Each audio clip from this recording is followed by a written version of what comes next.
Okay. All right, we're up. All right. Hosting Major Schnood. All right. Ooh. We haven't had... There's a promotion. Lieutenant Colonel Snood. Oh. I was like, a promotion? I mean, Streamlabs keeps sending me this thing about Raid Shadow Legends, but I haven't responded yet. So I wasn't going with that. But... I mean, we are promoted in so much as our game is hosted on the Forge VTT, and we use Foundry VTT. But, anyways, this is the only game I am currently running that has not had, I believe, a lapse in service, and from what I can tell, will not have a lapse in service. So, the power of Sundays, I guess. We are entering May. I have to give this speech every year. May is the hardest month of the year for my day job. All kinds of crazy shit happen in May. Fortunately for you guys, you have the double benefit of one, being the baby brother of Odyssey Prime. So, like, the prep load for your guys' game is much easier. So you're prepped out like 4 weeks in advance at almost any given time. You're prepped out really far in advance. And secondly, you're on a Sunday. Very little happens at my, on a Sunday that would be disrupted by my day job. All my other games are going to be, I think, disrupted. Maybe? We'll see. I already know there's at least 2 or 3 games that are going to be canceled this month, but you guys are not going to be affected, so that's good. Let's see. So yeah, we haven't had any lapse in service, and I believe last session would be a very easy one to recap, but a very spicy one to recap. So we'll have somebody do that, and then we're also going to do the 100 possible character questions real quick. Here we go.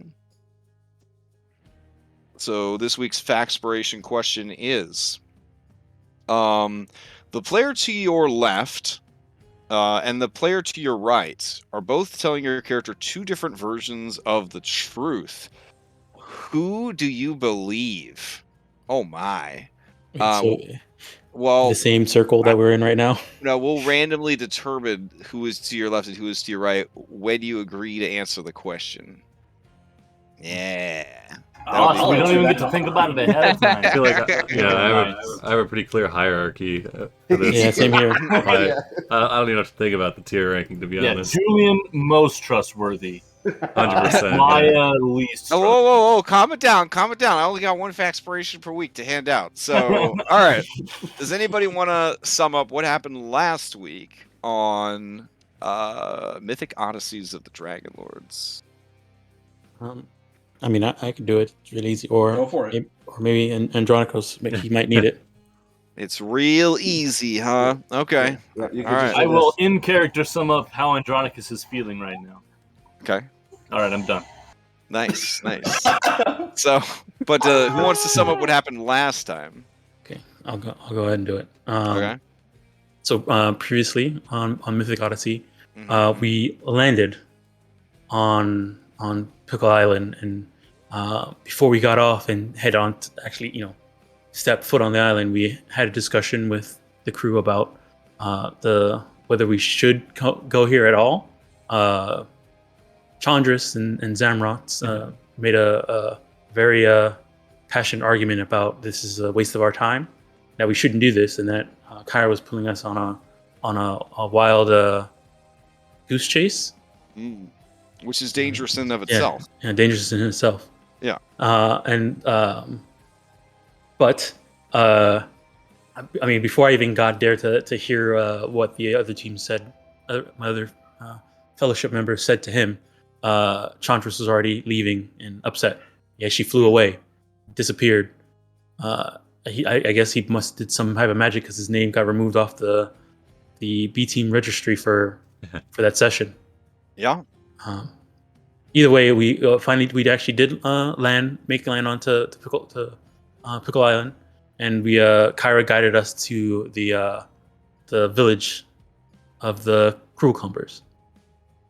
When we got there, there was a in exchange, and I fell back on my anthropology training and attempted to introduce ourselves.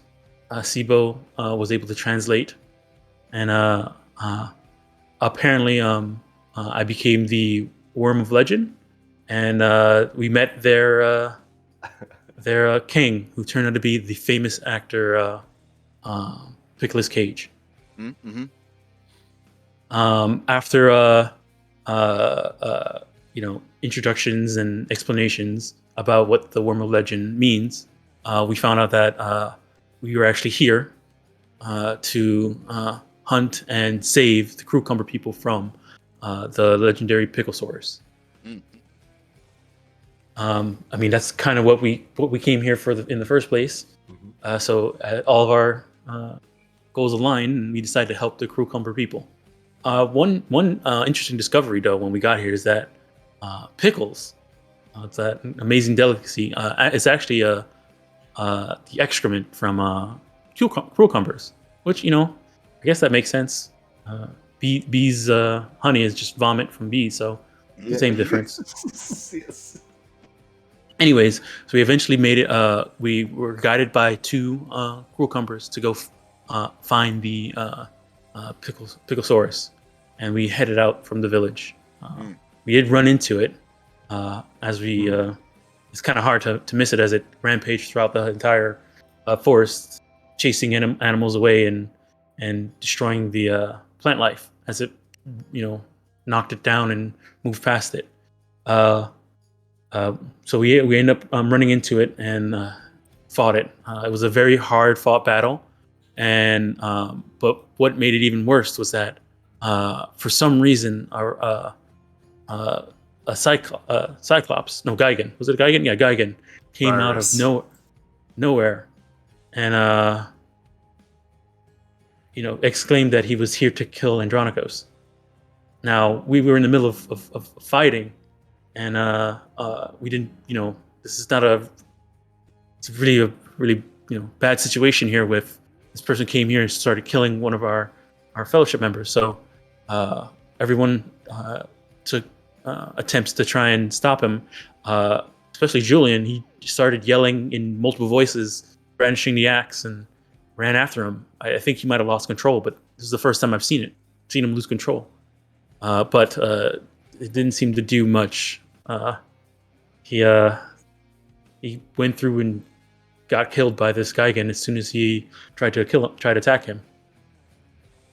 Within that, I knew things were going bad, so I rushed to try and bring Julian back alive, hoping that regardless of the effects that I did during the impromptu spectacle, that Luthira would be kind enough to let me exchange him back to life, which she did. Great fortune. But it still didn't, make too much of a difference, because as the fight went through the Picklesaurus, and this guy again made things very difficult. I went down a couple times. Orin had a hard-fought battle. Both Orin, Andronikos, and Julian got swallowed by him, and then eventually, because this Gigan came out of nowhere and killed one of my friends, I kind of got a little too angry at him and joined forces with the Picklesaurus to try and get him to get eaten as well. He did get eaten, and with everybody being inside the Picklesaurus, I needed to try and figure out a way to save my friends, my family. So I did what I thought might make the most sense at the time, and shoved my hand up the Picklesaurus's cloaca, I think. We found out that it doesn't have an anus because it doesn't, do anything like that. But hey, there was a hole there, and so I stuck my hand up there. It was very difficult, and casted a thunder wave to try and shoot my friends out the front end, and it worked. So we did that. Everybody came out, including the Gigan, and with that, the Gigan decided to follow what he said he came here to do and kill Andronikos. But he did stay and helped us kill the Picosaurus, and then as soon as it died, he left. And so right now we're here with a dead Andronikos and a dead Picosaurus, wondering what to do next. Woo! Yeah. Woo! What a session! Wow. Mhm. All right. Take your point of DM inspiration. Thus, we popularized the thunder enema. Yeah. I mean, it was reversed. All the rage. So the question here then is, who would like to be bold enough to answer the character to your left and player character to your right question? I can do that. I mean, I already know exactly who it is, no matter who it is. But I'm pretty sure Oren's in the same boat. So, I want to know.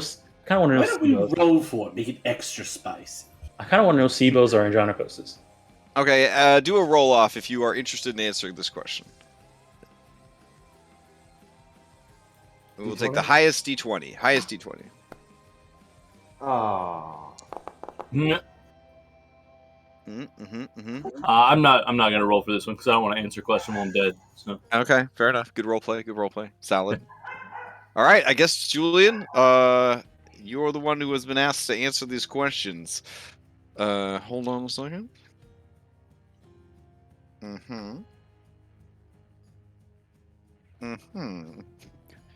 Seems easy enough. Julian, Oren is to your left, and Sibo to your right. Oh wait, hold on. There we go. Each hold of up them your is hands. Which one makes the L? Listen, it's the miniature. He's looking at me, so it's the opposite. You know what I'm saying? That's fair. Yeah, it's like you're teaching an aerobics class. You know what I'm saying? All right. So Julian, Oren, and Sibo both tell you what happened. Who does your character believe? Well, Honestly, yeah, though, this guy's pretty. I'm just saying, this man's a little shady. This guy's a little shady. He got an eye patch.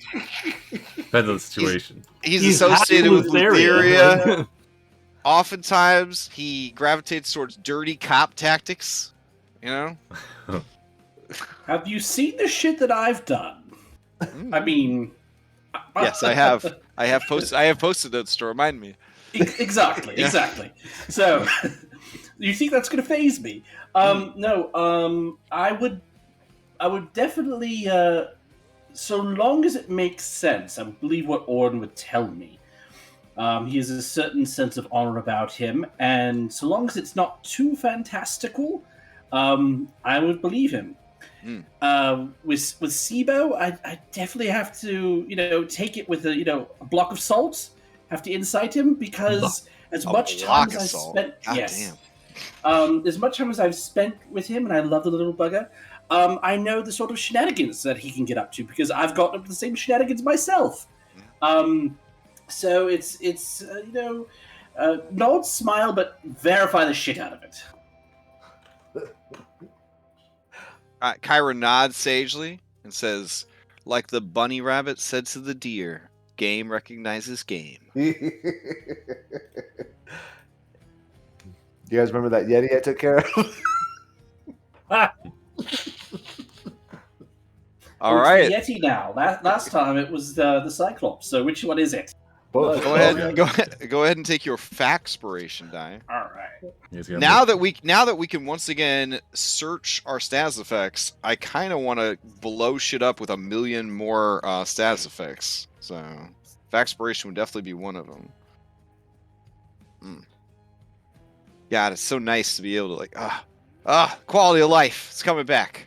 It's coming back. We got the performance of Foundry 9, and now we're getting the quality of life features back in. Maybe someday we'll have nice animations like that Dom guy. Who knows? Who knows? We found out about Edge. Yeah, Edge browser. Oh, good Oh stuff. yeah, I'm actually using Edge browser today.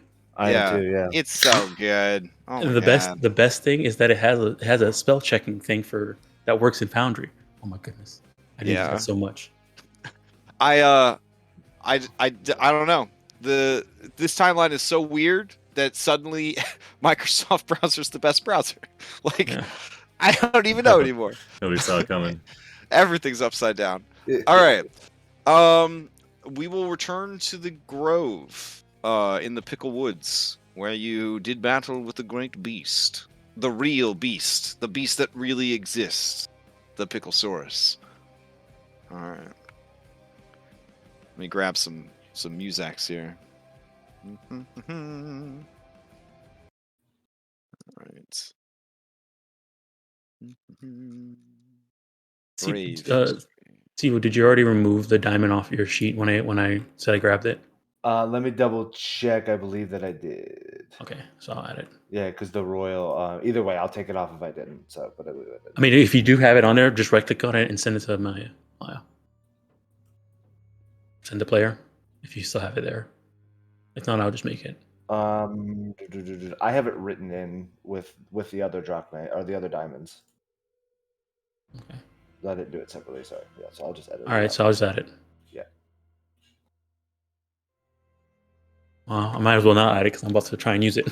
That's true. All right. Time speeds back up. This guy gets flown. This guy flew away. And Maya's bending down on top of Andronicos with the royal diamond.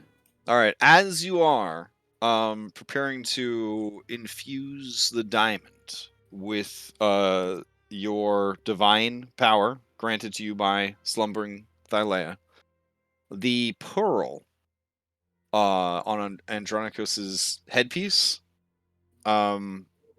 begins to glow brightly.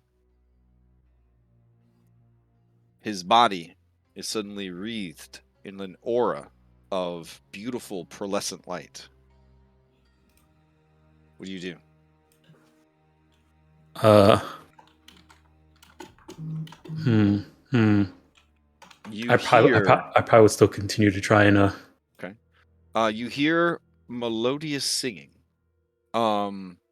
It is in Aquan. Do you speak Aquan? No. Okay. Does anyone who's nearby that would hear this speak Aquan? No. I do Okay. If it's not a cousin to Sylvan or Draconic, no. So for It's one of the elemental ones. For coolness would Druidic understand any of it? No. Okay. But for coolness sake, we're gonna say that it is Aquan as heard underwater because it'd be a very much better. Oh yeah, much better. Okay, good. Whew. Yeah, it'd be a very embarrassing scene for Andronicos otherwise. So, not to Just suddenly scream. Yeah. Down. So you hear beautiful melodious sounds as though men and women of unparalleled beauty and charisma beneath the waves are singing to you and luring you to your death, or to play blitzball. Andronicos, you're floating through the Nyx, and you hear this same melodious sound, and you recognize it as your mother and the song that she would sing to you when you were but a wee tadpole or whatever tritons are when they're small. And the sound of the male voice is your father, who could not help but join in. And you are back in your little seashell crib, and you see them looking down at you with nothing but love and adoration in their eyes. And your father reaches down, and with his scaly knuckles, he kind of rubs them, as rough and sharp as they are, does not cut you or harm you, against your scaly cheek, and says, "My son, there's more yet to do." And as he says that, you gasp, and Maya, you see the light on the pearl fade, and the pearlescent aura kind of is absorbed into Andronicos' skin. His gills begin pumping frantically, as if they're trying to get water. And then his body realizes he's not underwater, and he takes a huge breath and gasps for air. And Andronicos, you are alive. And Andronicos, you know in your heart that the power that was held within the diadem cannot happen again. It'll still provide the normal function of its magical itemness, but it won't actually. It had it had your fate point in it, basically. Okay, that's good. Because otherwise, I was gonna lose a shit ton of hit points. Yeah. Julian immediately walks up as he sees Andronicus sort of gasping and looking around, and proffers him a wineskin and says, "Welcome back amongst the living." Andronicus will just grab you one hand on each shoulder, and you see sort of like tears welling in his eyes, but not coming out yet. And he's just like, "They're still there. They're the Julian. They're still there. They're not gone forever." Wait, hold on. Who's still there? My people, my family. They're in the Nyx somewhere. I think my father, my mother, they spoke to me. Okay. Well, let's tackle this one thing at a time. If you need a drink, here you are. Otherwise, let's get you patched up. And Julian will reach out and he will cast Cure Wounds on Andronicus. Those of you, Julian included, who heard the conversation, your takeaway is Andronicus heard voices in the Nyx. I think, Warren and Sibo, from going into the Nyx with him, don't we have knowledge? Like, we know that his family is a thing? You know that he had a family. That is still a thing that the two of you and Halise know. But even now, like this conversation, like your takeaway is he just heard voices in the Nyx. How do lingering death saves work with fate points? Are they all gone, or? You're just back. It's like you were raised from the dead. Okay. Are you looking to hunt the Pickle Source's mom next? Is that? I mean, it might be. We might have an easier time of it without the Geigen on our back. Fair. Yeah, like I think we'd have been fine in that fight if we didn't have the addition of a second enemy there. Yeah.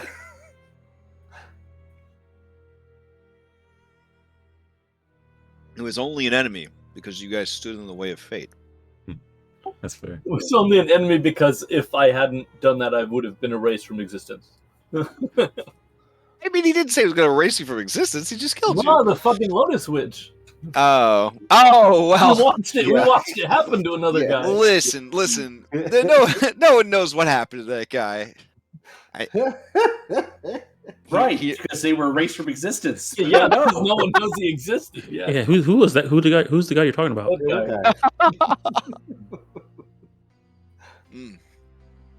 Turns out all of Andronicus's relatives were just eaten by a false Hydra. Oh no.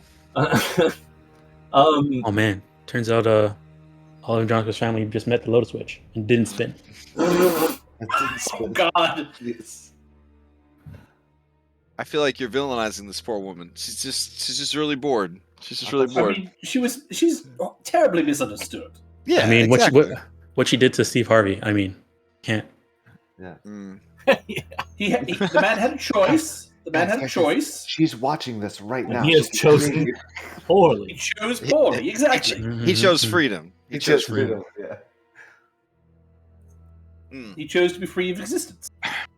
All right. So, Andronicus, you were tackled by Kyra. And she says, "Oh, I'm so glad you're okay. I wouldn't have wanted to explain to Halise what happened." Yes. That's fair. I'm hugging you really tight for Halise, who's not here. Of course, it's going to be nice to see Halise too. Halise. Yes. And then Telemachus says, just over "My and over friends! Oh, wow! You did it! It was amazing! Oh, the Picklesaurus was so big! And then there was this guy. He was so mad at Andronicus. And did you owe that man money?" No, I owed him fate. it has to do with that whole crazy witch lady, the one that lays on the skulls. Oh, I don't like her. That made us play those games. Oh yeah, he was in the. He played the game. He was there. Yeah, he was the sixth Yeah, I member. forgot about that. Yes, that one. On the plus side, Hawaii was really nice. Yeah. Orin kind of glances around to his tramp stamp. Yeah. If you say so. All right. Or in, Atticus is peeling off pieces of Picklesaurus and gobbling them down. Yeah, Orin kind of looks like, goes to stop him and then just kind of like shakes his head like, yeah, whatever.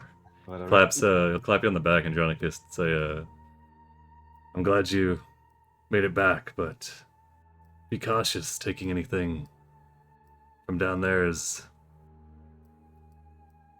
just be cautious taking anything from down there to heart. The Nyx is different than Lutheria stuff. Is that correct?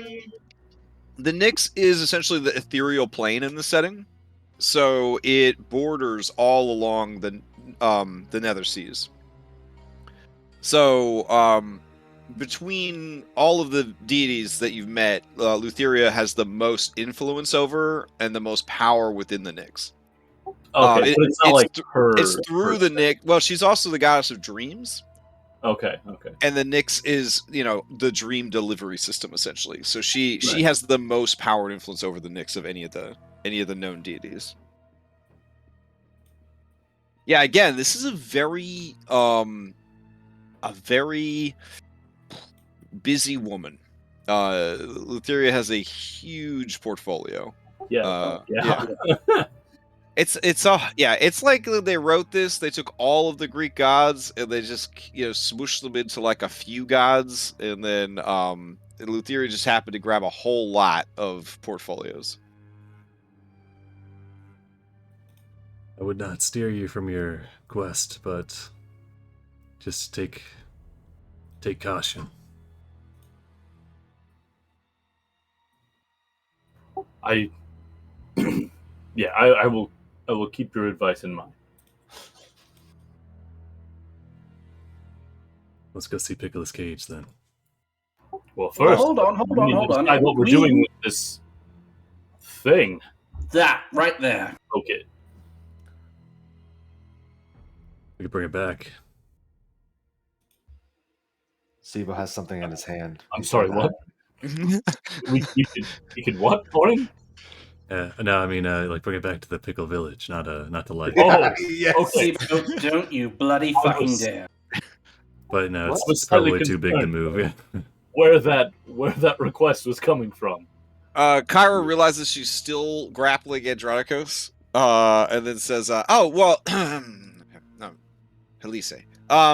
I like pickles." And she kind of dances on the Picklesaurus's dead body. If you're just wondering, what to do with it. Julie just I believe we asked our DM if he could tell us what we could make from this before we decided who we would. Do we have Corinna with us or no? We do, yeah. We do. In a tree somewhere. Oh, there she is. All right, I told you last week, but I will tell you again. It can make leather and hide armor that benefits mostly barbarians, because it assists them with their rages.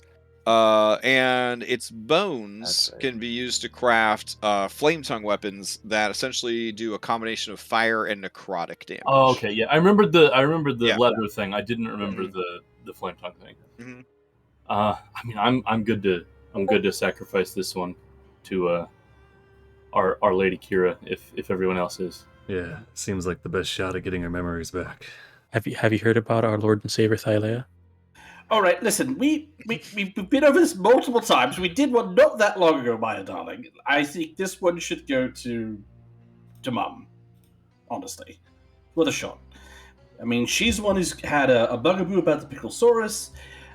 Plus, we're out in the middle of a Personally really related dangerous to her, jungle. I feel like this is our best chance. Yeah.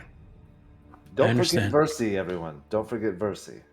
Oh, we Oh, have no, we're not You forgetting. and Percy, it like Julian's grabbing you by the ear, like tweaking it a little bit. Like, you need to knock that off. Mm-hmm. What's happening? So how does this work? Do you just eat the whole body or something? Kara's, Yes, like Tanith with Rickard. Ah.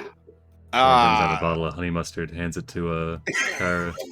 Yeah, Kara starts rubbing her stomach. She like pooches it out real far, and she's like, "Get in my belly." Maya turns to Kyra and says, and she takes out her cooking tools and says, "How do you want it? Nice. You want it well done or Well crispy? done." Yeah. I mean, I don't know. I mean, have I had a sacrifice since I came back with no memories? Do I? No. I don't. No. I don't know how did I usually? Do you want me this? do you want me to do it exactly how that we did it last time we gave you something? With the Storm Hydra, right? Sure. I trust you, Maya. Okay. You're trying to do a giant hot pocket. Yeah. So the I mean, that seems like a pretty close second. I'm not going to lie. so what I'm going to do is lay it down, kind of wrap it in like as many plants and leaves, and then bury it and have it kind of like slow roast, underground slow roast, sacrifice it. Nice. It's probably gonna be a bit of a stew with the swamp water coming in. Pickle stew. Yeah, I mean it's pickle and brine. Yep. Nice. Sounds pretty good. Okay. So you're This is double how pickling the this is how pickle you did it sauce? last time, and this is how I had it, right? You told me the truth here. I mean, well, last time we did do a roasting, but this time it's underground. Oh, It wasn't okay. underground last time. Is this like an advanced cooking technique? She looks at the lack of cook's tools proficiency. It says, Mhm. "I think so." We don't have a big enough bag for sous vide. Okay. Julian gets out his notebook and starts scribbling badly. No, won't do that to you, Crash. So no worries. So as you perform this most holy rite as a ritual-based druid, the ground it disappears beneath the earth, and the ground begins to tremble and shake. Kyra says, "Is that normal?" You Is see it normal? steam begin to rise from the earth. Rising up. I'm gonna take a step Everything back. shakes. A tree falls over nearby, crashing to the ground. Maya, is this normal? More Is it smoke normal? begins to rise from the earth. The Is it air normal? around you is cold, but also very hot. Might have forgotten this. This is typically how she cooks, Kara. The ground cracks open, and you hear the sickening, moist squelch of the swamp water, and you see something rising up from the muck. Nice. Yes. Oh my goodness! The smell of cheese, pepperoni, is so strong that if any of you have an allergy to cheese or pepperoni, you die instantly. Well, my hidden character flaw. No, Yeah. Deathly allergic to cheese. Oh, Atticus, no. Quick, is Telemachus lactose intolerant? Julian, you may roll for it. If you get a nat 20 on a d20, he is in fact allergic to pepperoni. No, I'm not going to do him like that. Okay. Oh, okay, let me remove this D20 that I had queued up. Kyra, it looks at it, and her face, there is nothing but love. Dreamweaver starts playing in the background, and she slowly approaches. And what proceeds is a woman eating a 20-foot by 20-foot hot pocket. Warren looks away. It takes about an hour. See upstairs. Anyone for a quick game of 20 squares? We'll just do the first 3. Telemachus says, "I am always down for the gods' game." Or goes to check on Atticus. Since you wait, issued the wait. challenge, I get to decide what the prize is, Julian. Your blessing. He, Oh no. he looks over at you, Andronicus, and finger guns. If I defeat you, you must say aloud that the union of Kyra and myself is blessed by you, Julian. It would mean everything to me.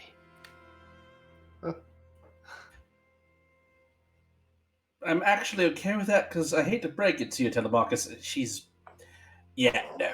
She left my father. I think you're just the next thing in line, but. Huh! Well, Julian, what would you like if you win? GTFO. That is a good question. Mm-hmm.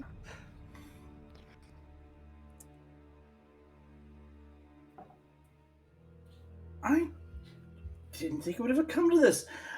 Well, if I win, I want you to be my personal valet for a month. Personal valet. Ah, that's fine. I can do that. All right, then. I guess we should square up. All right. Okay. Clicking on the macro. Oh, no, I'm bringing you over to the 20 squares battle arena. We're doing this. Oh, we're doing this proper. Okay. Mm-hmm. Hold on, I gotta pause this. I love this fucking map. Julian, magical girl transforms into his old art. Yes. Puts his game face on. Okay. Let's see. Mm-hmm. I don't have any access to my alternate token art on this, okay. on this page. Bloop. Probably All right. token. Just drag yourself out.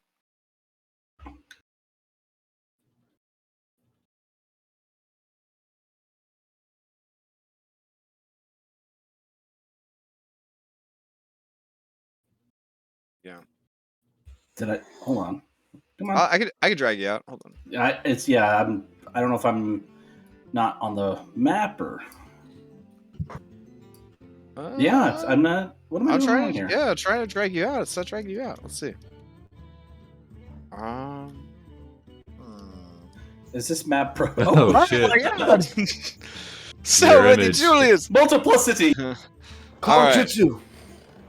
All right, he's ready for you. Now we'll hit the macro. All right. Though technically, he's supposed to have Jack of all trades, but I can't remember how to activate it on the sheet. So. Oh, it's under special traits. At the bottom of below tool Oh, proficiency. yeah, I got it. Yeah. there you And go. boop. Boop. There we go. All right. Where did I put that game of 12? Oh, there it is. Oh, shit. Oh. Whoa, this It looks was pretty close. close. It was pretty close, but you got him. You got him. I won. Nice. Oh, Oh. man. He was coming out strong, but towards the end, just tanked it. Which is why it never would have worked out with Kira anyway. Shit. Jeez. Okay. All right. He looks crestfallen, and he says, what else could I expect from the great hero himself, who bamboozled the king of the troglodytes? You have bested me, and I will be your personal valet. Chalet guy. Yes, But I I'll will just prove leave to you that I am the right man for your mother. Well, you don't have to prove that to me. You have Because to prove there is that to no her. one in this world more beautiful. And as he says that, he turns to look at her, and unless you are into that real dark shit that you find if you get lost in DeviantArt, with like the people that got really big from eating like too much food too quick. Yeah, he just he kind of goes "Ugh," and he looks away, and he starts crying blood. And he says, so beautiful. So beautiful. In the background, Julian, you just hear.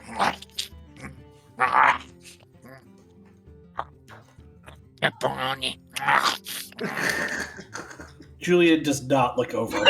Okay. All right, back to the Pickle Forest. All right. So in the end, Kyra finishes it and passes out, as anyone would do after eating a 20-foot long hot pocket. That's All right. gotta be some kind of record. Probably. And in such a short amount of time, comparatively. I mean, it's downright impressive. Oh, that- Godly, you might say. Well, that hour was transparent. Could we have taken a short rest? Yeah, sure, go for it. Nice. Nothing would come here. Hell It smells like pickle sauce. It's too dangerous. I'm assuming I don't get a short rest since I was engaging. It was too strenuous to play the god's game. That's right. Understood.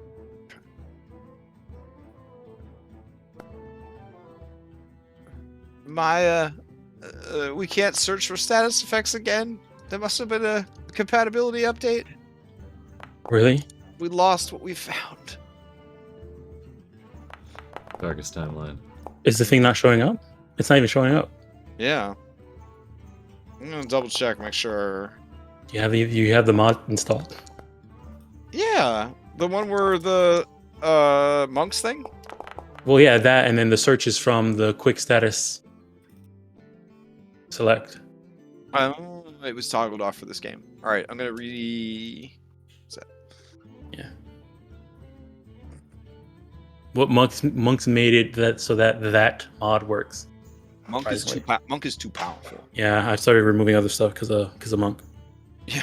Monk's just like Foundry's mine. He has his little Heisenberg hat on. He's like, stay out of my territory. Yeah. The other. I am the one who codes. Yeah, pretty much. Dude's like, oh, this is a simple mod that lets you click on walls. No, it's not. It just redoes the entire wall system. Lets you click on walls. Get the fuck out of here. Everybody he has does like 20 extra things that are not advertised. It's bananas. All right.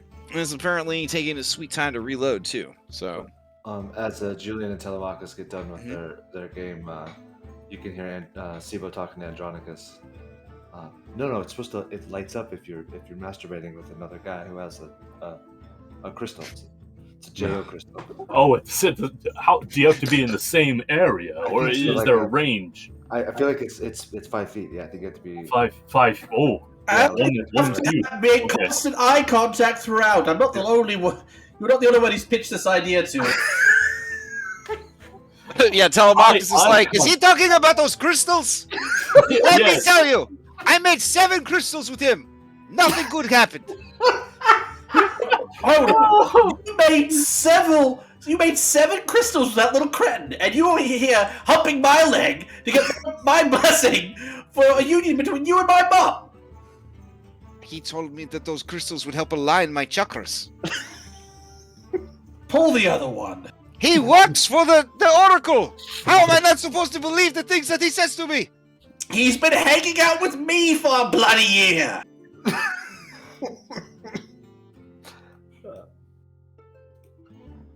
Anyways, now we can search status. yeah.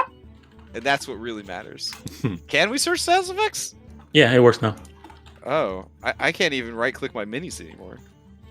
I still got a gray screen, Oh my I, god. I loaded back in. I'm I'm back. back. I'm on Edge though, so you know. but I'm on Chrome, so. I'm on Chrome as well. Although Oh, okay. Everything works now. Yeah. Okay.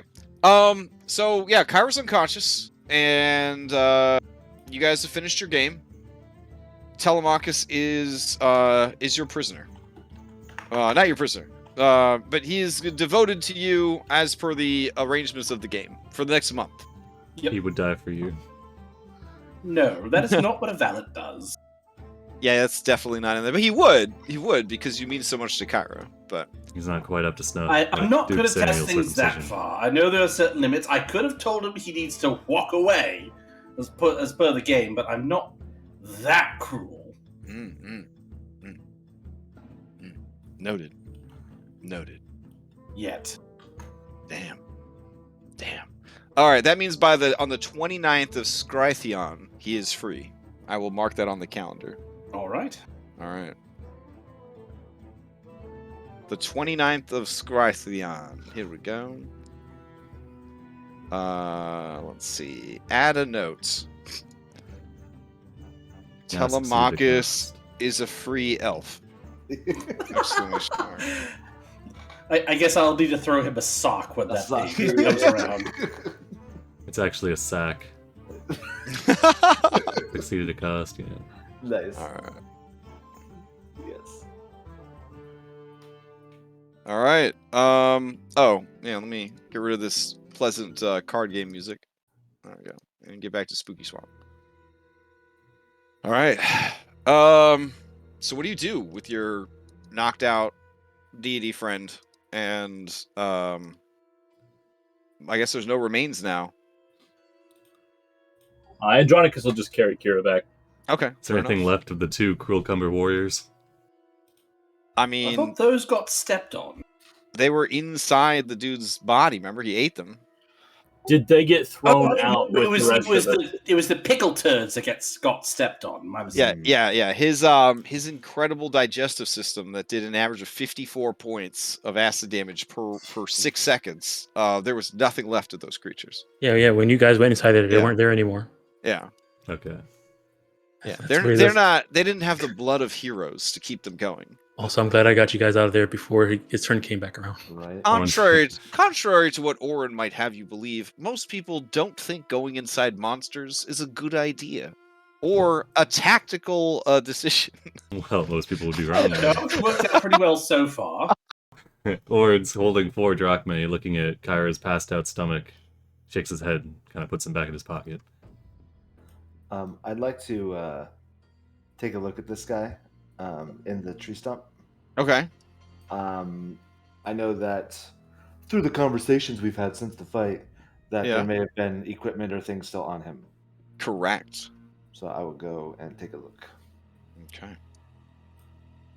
All right. He has a standard set of Geigen adventuring gear, Nice.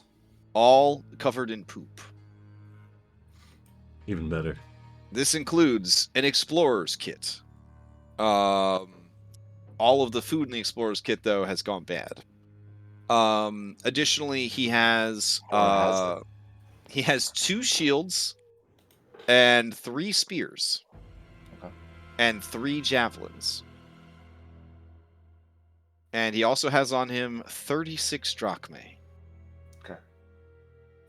And one journal entry that is left in his journal. The rest of the journal has mildewed away and can never be recovered except through a wish. Write that down. Because the last page, basically in Geigen, describes that they said I was crazy, but I'll show them who's crazy.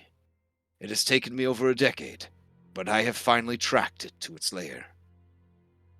These forests, salty with brine and the tears of the fallen. This is the domain of the Picklesaurus. The natives informed me that the beast fears only one thing: excrement. I have gathered samples from many different creatures, myself included, and I have covered myself in them.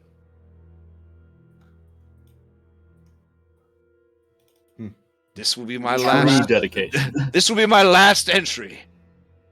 If I fail. Otherwise, I'll see you soon, Journal. I love you. What's it look like he died from? Or my name is not. Do we get like a name from him at all from this? Unfortunately, you did not get a name from it. He doesn't do journals You can like give I me you can give me a medicine check for autopsy to try to figure out what he died of. 19. He I died was of gonna say for his name. he died of fear. Ah. Yeah. Well, Oren pops out a single drachmae and puts it on his eye. Aw. Nice. As you do this, Oren, the skull kind of turns, overgrown with mushrooms and lichen, and the jaw opens, and you hear a familiar voice say, "Oh, Dreamwalker, you're always so thoughtful." And then the bones go and just kind of collapse. Do the people that are also around hear that, or does just Orin hear it? I mean, if you guys are watching this thing, I mean, it's a supernatural world, so yeah, you guys would see it. Okay, well, I mean, that's good. That means that it actually happened. And it's not just Orin being insane. Oh, fair. Everyone deserves an afterlife. And, Orin will heft up the lifeless body of Oedicus and... We good to head back then? Oh, well, I guess so. Bertes says, "What has happened to your hyena?" He'll be alright. He's just, gotta digest, Too much cheese. I did not think that they were allergic to cheese. All right, so you guys head back to the Pickle Village. Translated from their native tongue, it is called Pickle Village. Oh, okay. That's Nice. that's fair. So they're like all the screaming and the wailing, and then it's like Pickle Village. Yeah. Yeah. Ooh, la, la, la, la, la. So as you return, I need to hear Crashes. the pickle language again. Yeah. It's oh, too don't good. worry. I can't mean, do it. yeah, Okay. you guys have returned. Let's see. Maya, the Worm of Legend. There we go. All right. Young baby cucumbers come rushing up to you, and they have made you like lays, like flower necklaces, but they're just made out of pickles. Yes. Nice. Perfect. Yeah, and they say, "Ooh la la, ooh, ooh la la la la la la," and they begin to dance around you, and just spin in circles and dance, and everyone is so happy. They run up to their king. Ooh la la la, ooh la la la la la, and he stops. He pauses reading his book that's almost finished, and he lowers his spectacles down his nose, and he looks over at you guys, and he gives you a little smile, and he nods. Yes. All right. Is it a knowing nod? It's definitely the nod of somebody that knew you were always going to succeed. Nice. Yeah, no doubts. He stands slowly from his wicker chair and stretches his pickle back.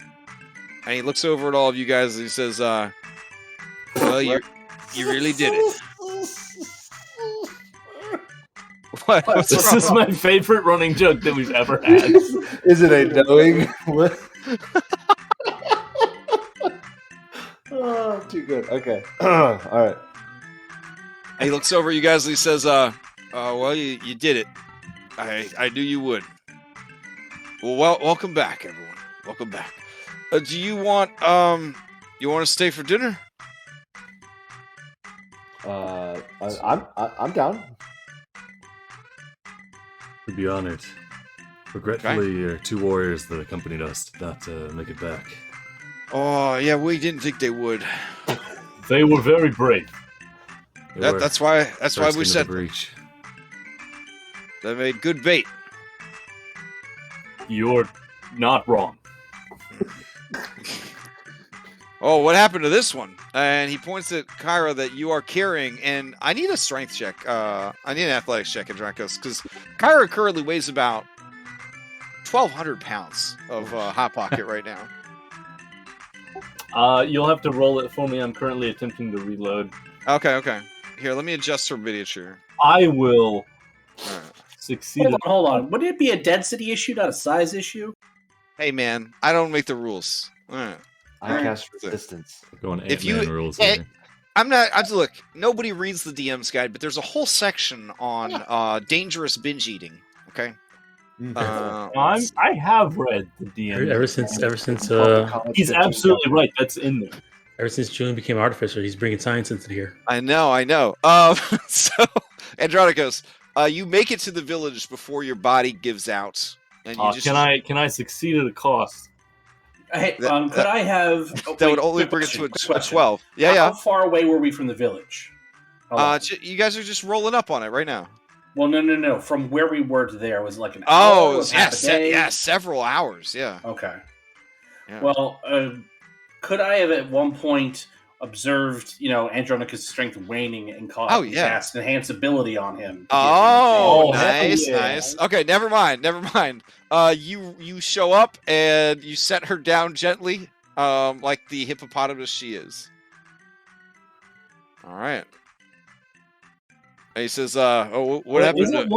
Isn't one of their like patron animals a hippopotamus? Is that Kira? I'm pretty sure that you said something about this once. Oh my god. I think she wanted hippopotamus, but they told her it was too dorky. So Nah, that checks. Yeah. That checks. all right. Pickles looks over and says, "Oh, what happened to her?" Food coma. She got hungry. It's fine. All right. Well, let's get to work. And they start having a wonderful party. There's a lot of singing. There's a lot of dancing. They feed you a lot of this weird dill casserole, and you can say that Brianna has befriended another royal person. Hell yeah. Yes. Julian does his best not to partake of any of the pickled offerings. Steve's like, hey, Julian. You want Oh my some god. of it? Drop props. Damn, now I want some.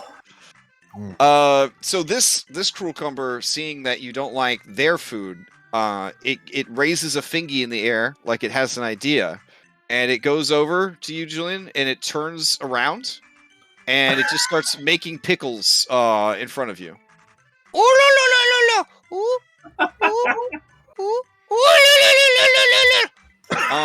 And soon you have a tidy pile of fresh pickles.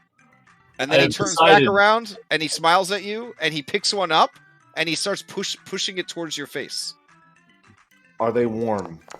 Yeah, they just came out. They just came out of the cucumber. Okay, I managed to keep my my stomach down, Mhm. and I stand up, and I walk away from the banquet. I've Okay. decided that if I ever need to go AFK to go to the bathroom, I'm gonna say, guys, I gotta go make pickles. Yes, Julie noted. All right, the cucumber watches you go and he looks hurt and he just flops his pickle in his hands. I take it. Oh no, I'll take it. He's just playing with his own pickle right there in front of everybody. Yeah, he just kind of picks up the others. He just starts feeding you pickles. Corinna does vomit, and she runs off into the forest. Julian. I can't do this. I can't do this. Julian, we gotta clean up. I have a I whole run- jar I here, run guys. After I have a Corinna, whole- since Yeah, it's I run- dangerous to go alone. Yeah, I'll run after Okay. Corinna as well. No, I've got Or to try to explain to her- guys. I got to Try to explain to her that it's just like like honey from bees. No, it is not. It is not. So it certainly It's is more a like meat- dirt from Yeah. worms. Mm-mm. Mhm. No. Warren just watches the vomit kind of seep through the wood, shakes his Because- head. First of all, Maya, who told you that that's where honey came from? I spoke to a couple bees before. Oh.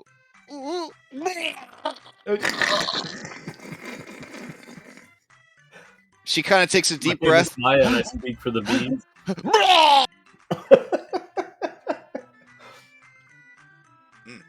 Telemachus walks up and says, "Hey, Maya, how is it going? Oh, there's so much. How is there so much vomit?"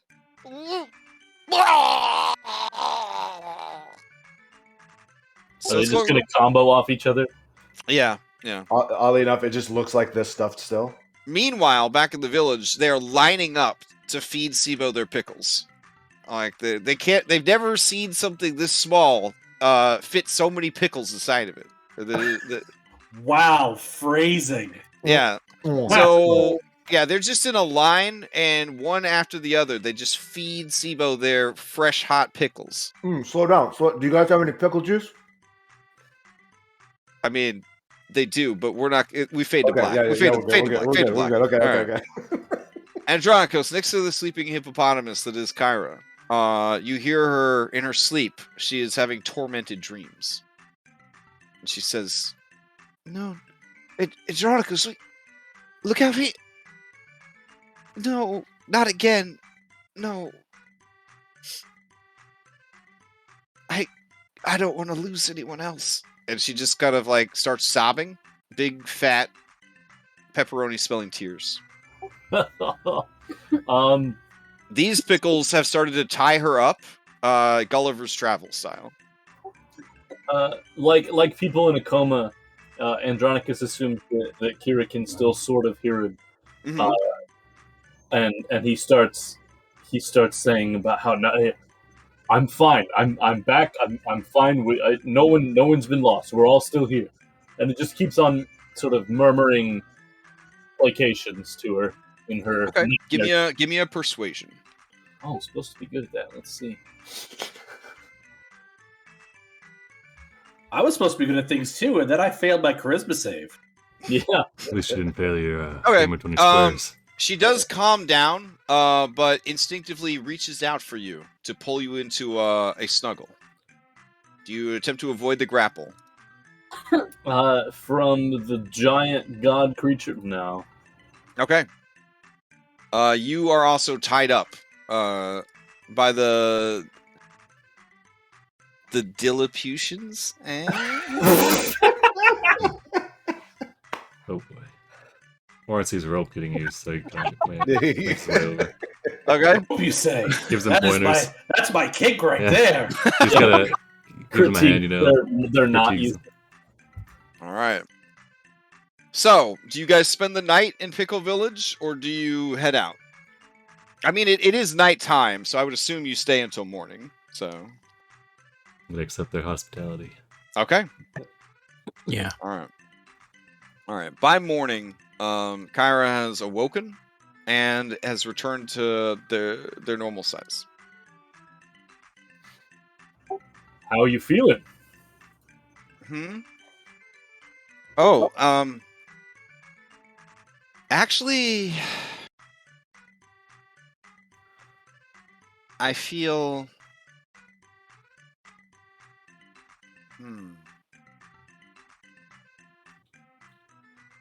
She kind of stares at you, and she says, "I'm gonna have to get back to you on that." And she pulls you into one last long embrace and says, "I'm glad you're still here." Me too. I wasn't sure I was going to be there for a minute. And with sort of a very thoughtful, but like distant smile, she sort of wanders off. I just look around at whoever's close by. She'll probably be fine. The two pickles. Maybe I'm gonna tag along a little bit. I'm just gonna say, sort of, not like I'm gonna give her space, but I want to make sure that she doesn't get who the fuck knows what. Oh, okay. Did Dedicus hear that? Oh, damn. No, it'd just be the two krill comers. Yeah. Well, yeah, because like when she shrunk in size, the ropes no longer held her, so she, That's you know, right, just yeah. Now did you take your eyes off her for a single second, Andronicos? I would have watched her as she was walking away, and then no, probably not. But Okay, I mean, like, there's a forest, so I imagine it'll happen at some point. Okay. All right. Corinna was up before the sun and is trying desperately to get everyone to leave this quote-unquote cursed place. Mm-hmm. Sibo, you are now the size of a hippopotamus. Yes, that's From right. all of the pickles that you ate. Is he spherical? Are we gonna have to roll him? How long did the party go? Oh man, until like 2 or 3 in the morning. Okay, all right. Siba would have stayed up 30 minutes past that with him. Okay. Yeah. So. That's All right. In the morning, you see Brianna and Pickle's Cage exiting the chieftain's hut. Her hair is a mess, but she seems pretty happy. Pickles, as he comes out, his hair is normally well coiffed, But when he first wakes up, it is all loose, and he just kind of does that whole like Con Air sort of like head shake, where the hair just kind of goes everywhere, and then he smooths it back into its more coiffed state, and he says, "Well, that was a nice night. All right, do you guys need anything from us, or did your journey take you elsewhere?" Did we want to ask them We about do need some information. I hope it's not too much of a bother. We did kind of save the village after all. But if you could clue us in as to what is going on with the other settlements in the area, as far as why they're coming to blows. Oh at one yeah, another. of course. So there's different tribes. All the tribes are very mean to the cucumbers. They never let us play in any of the Indigo games. Mhm. The Indigo games are actually coming up very soon. There's a Do wrestling. we get a second tournament arc? Yes. Yeah, there's a wrestling match. There's a sport fishing competition, and there's a boat race. Ooh. Oh, and a surfing contest. Oh my god. Surfing contest. Oh, and a beach cook-off. One of these games happening. Oh, and like the next, I don't know, 4 or 5 days, I think. So I don't know. We're not allowed to participate. Oh, that sounds like Kismet. Possibly. Has anyone given a reason as far as why your people cannot join in? They say that we're disruptive.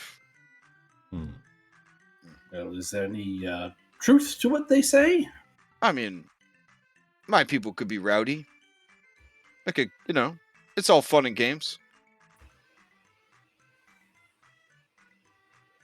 Showed us decent time and a great deal of hospitality. I think try and talk to him for you. Maybe we get you an invitation.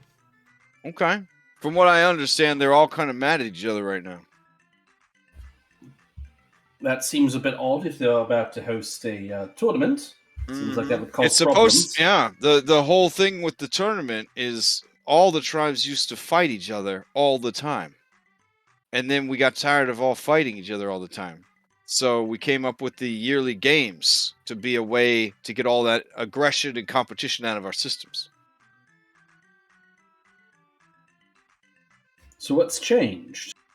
I don't know. I mean, they don't really have anything to do with us. I was trying not to have anything to do with them.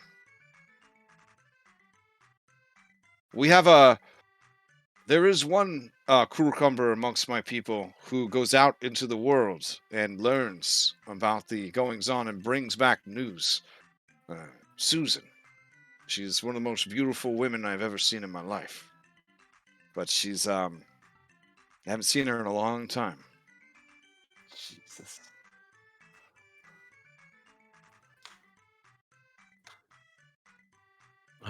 Any idea where she might be? I don't know.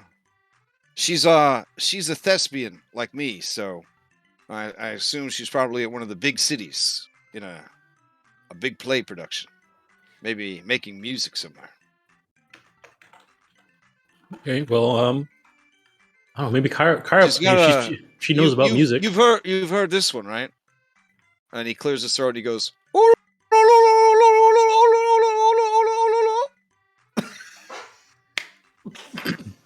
I mean, I haven't. I don't think maybe they haven't done it in the Old Wood.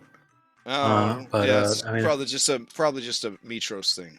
So. I haven't heard that either. Maybe, I mean, if anybody knows anything about music, probably Kyra. Where is she?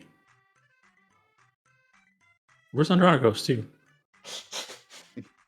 They're getting a late Oh morning. dear God, are they playing hide the pickle again? Telemachus says, "There's no need to hide them. The pickles are everywhere." Yes, Telemachus, that's exactly what I'm talking about. He gives you a shrewd look. Are you? I don't know. Am I? I don't know. You're the boss. That's a good point. Carry my bag, please. And I throw my sack at him. Gross. All right. Andron goes. Kyra's just sitting with her feet hanging off the boardwalk, looking down at the pickles. She looks deep in thought. That's all that's happened. No pranks, no shenanigans. So, I mean, she is more like Kyra before Kyra wasn't Kyra anymore, then is what I'm guessing I notice. She definitely seems like a person who is haunted by their past and their tremendous sadness they carry with them everywhere. Remember, I'm sure. Yep. Which she didn't seem to have while her memories were screwed up. So, yay! Where's my we gotta need a counselor, sad. Oh, that's why you always sacrifice the Thylea. Is that what you say when Orin comes to get you to counsel Kyra? So Maya, Corinna refused to return to the Cruel Cumbers village and said that she would meet you back on the beach. I mean, are you sure you? I don't know if we should have you go out by yourself. No, I mean, I can't. No, that's quite all right. No. Telemachus, I can't. go with Corinna, please. both of Okay. them. Keep us safe. You're the boss. I'll send, Here, I will walk your dog for you, and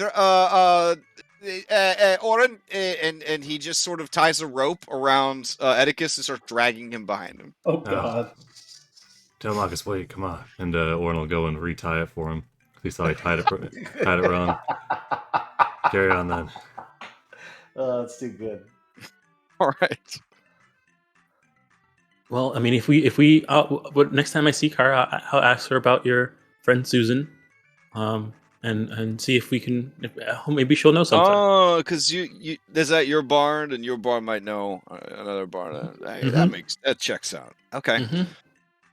All right. Well, if you could do anything to get the Cruel Cumbers into this year's games, I'd really appreciate it. Okay. And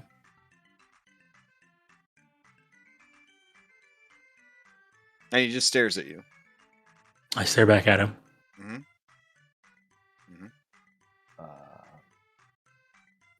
La, la, la, la, la, la. And I start leaving. Wait.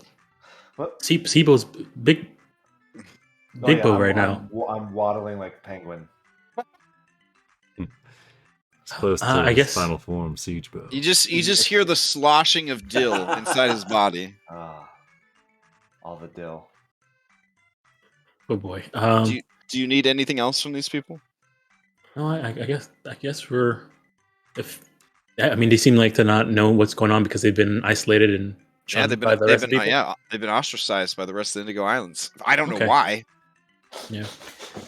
Okay. It's pretty weird. Well, Yeah. Brianna got to have friends with another royalty, so I guess we're good to go. Have friends. That's what we call it. Yeah. So you. We'll catch up with Corinna. We'll catch up with Corinna and Telemachus and head back. Okay. Wait, and then I'll yell out to Kyra and tell it so if she's around here can hear us that we're heading out. All right. So the music fades, and you guys head back to. I guess we'll just put you guys back on the map. There you go. We should tell Chandra so we didn't find anything. Was resting in the village considered a long rest? Yes. If I It was stayed a up till royal 2, accommodations, wasn't it? yeah. No. It was probably squalid, if we're being honest. It was pretty bad. If I stayed up till 2, do I still get it?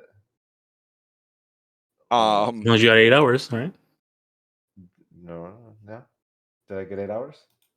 I mean, if you guys want, I'll say that you slept to wait for Sibo. You basically didn't leave until noon, so you're not going to get back to the ship until about 3 in the afternoon. You guys okay with that? No, I'll just carry Sibo while he sleeps. Okay. He was gigantic. Oh, he's big huge. bow. Yeah. I'll just roll him. All right. You know what, though? I'm going to put you That guys back. seems appropriate. He is Siege Bow, after all. Siege Bow. Incredible. I can't All wait right. till we find Sea Bros. Wrecking bow. You can summon Sea Bros. What are you talking about? I know, I'm so excited. All right. Wrecking bow. It's about that. Let's see. That puts you at 3 in the afternoon. which military time. Let's see, I can do this. 1500. 15. Yeah, there we go. All right. Okay. Cool. I mean, we wouldn't be able to leave anyways until Sibo does the water walking for us to walk through the swamp again. Mm-hmm. That's a good That's point. true. Yeah. All right. So you return to the boat. Chandris and Zamrox are waiting for you, and they look like two schoolyard bullies. They have their arms crossed, and they have smug looks on their faces. And at the same time, they both say, well, well, well. But, in their own distinct voices. So it's, well, well, well. And also, and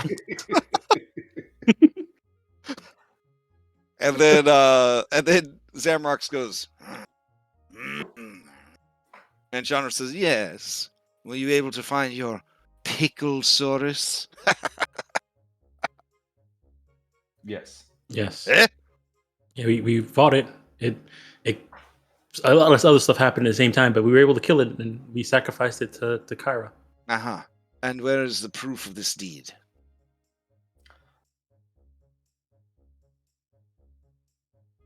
Well, honestly, the only proof we have at this point is the fact that Kira's back to normal. Yeah, Kyra just sort of like hunched shoulders, head down, walks past him and says, what's up, man? He says, oh, I see she got her memories back. Well, whatever beast you think was the Picklesaurus, I suppose it did do the trick. Yeah. Where to next, heroes? Well, we know. One thing we did find out while we were there, Chandris, is that apparently all the rest of the tribes are pretty much upset with each other, and that they're about to have the Indigo game soon. The Indigo Games, yes. I believe it is a boat race, sport fishing, surfing, sandcastle building, and paragliding? I think. Mm. There was also wrestling and a cook-off. Wrestling and a cook-off. Oh, it's a lot of things. Actually, Chandris, I wanted to ask you something. Do you know Pickles Cage? Oh, the famous actor. Yes, apparently he's the leader of the cruel cumbers on this island. Uh-huh. And they keep getting banned from the games, and I don't think they were going to give us the straight info on that. But any idea on why they keep getting banned? You would have to ask Julian. Well, the You were there. Indigo Yeah, Isles. because if we're going to play diplomat, let's do it for the right reasons, not just our own gain. My understanding is that the Indigo Islands is a very tribal community. They're all divided up, and they're generally not a danger to the rest of the world because they can never agree on anything. So there's a tremendous amount of infighting. Long ago, the Amazons were also members of the Indigo Islands, and they became so fed up with everyone else that was here that the majority of the women left the island entirely, from all the tribes, leaving a lot of very lonely men behind. Obviously, there was a dramatic impact on the population growth of the island, and it's been very stagnant ever since. Some women, missing the men, did return, and then other women have sort of moved into the island because, easy to find a husband when there's way too many men around.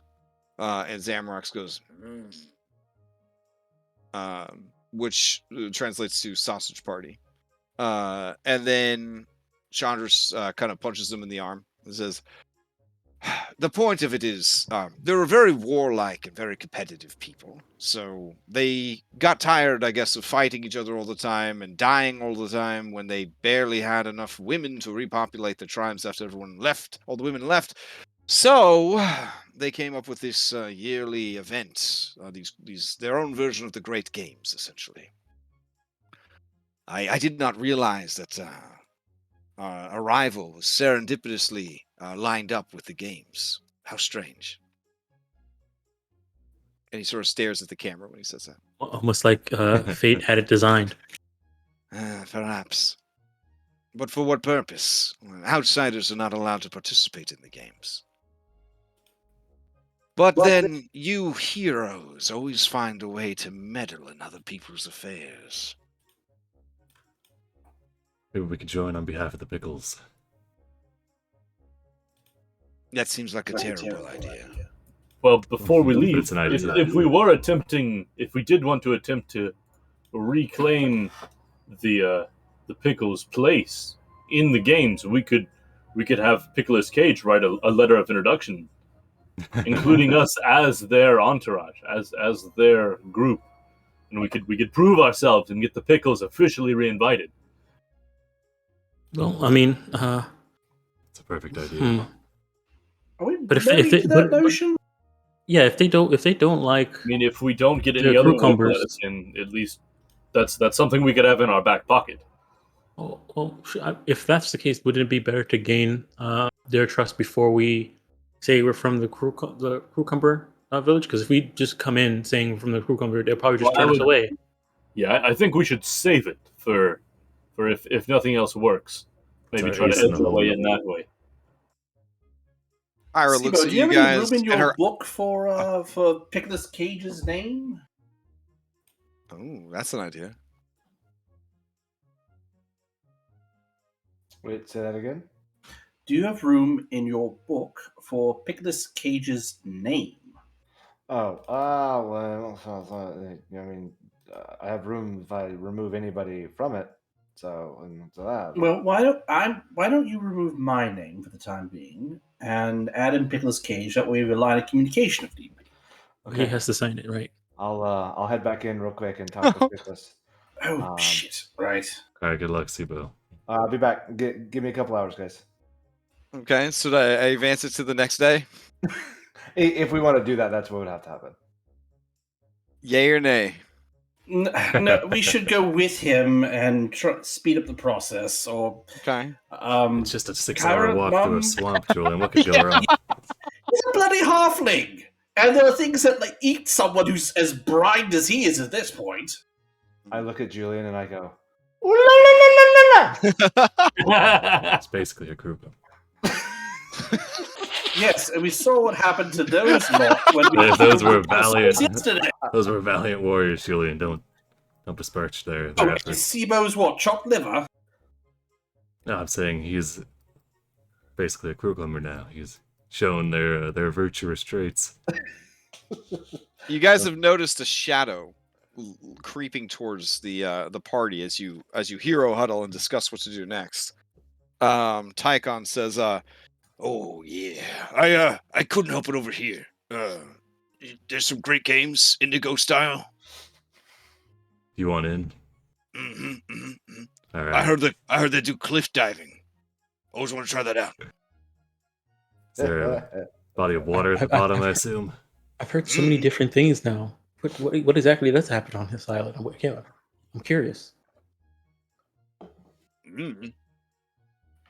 I guess there's only one way to find out. Okay. I mean, worst case scenario, I could just send Sophia with a note to them. That seems like a much faster option. Yeah. So what's the note say? Just No, I mean, if we decide we need them, I would just send a note saying. Oh, hey, okay, yeah, fair. yeah, Okay. As opposed to trying to retract this. You should make that book into a binder so you can just put a page into it, you know? That's So that way Sophia could bring the name. I like it. I walk away. Versi! And I go find Versi and talk to her about that. okay. I think these pages to be Get him to sign a post-it note and then stick it in there. Yes, this is gonna just like soak in and do what I need. Or carbon paper, yeah. Mm-hmm. Versi explains to you that it's a ritual book, and the ritual is, witnessing the signature in person. And, Yeah, it's part of, it's part of the magic. Yeah, that makes sense. Okay. Yeah. but she likes your forward-thinking ideas and attitude. If you liked it, it was my idea. If you didn't like it, technically Oren brought it up. Mm. And then I leave. I'll be taking no comments. All right, so you guys are just chilling on the boat off the coast of Pickle Island. The sun is eventually going to set. What are you guys up to?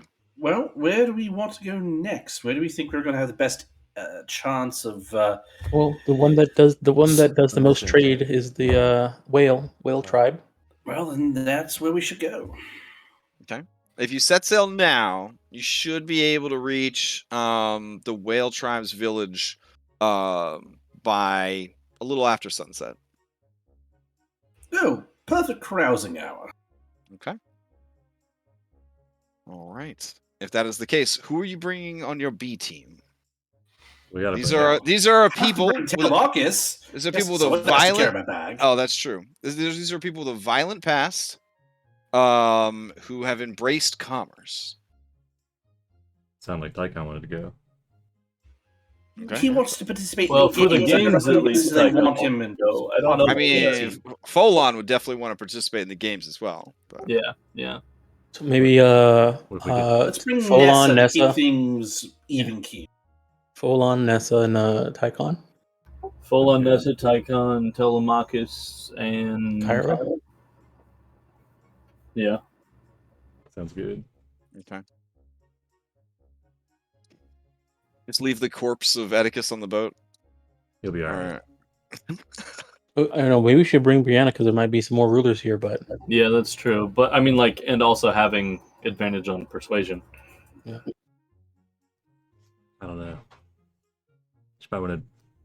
Yeah. I mean, if the game is in days, we can bring the games people later, right?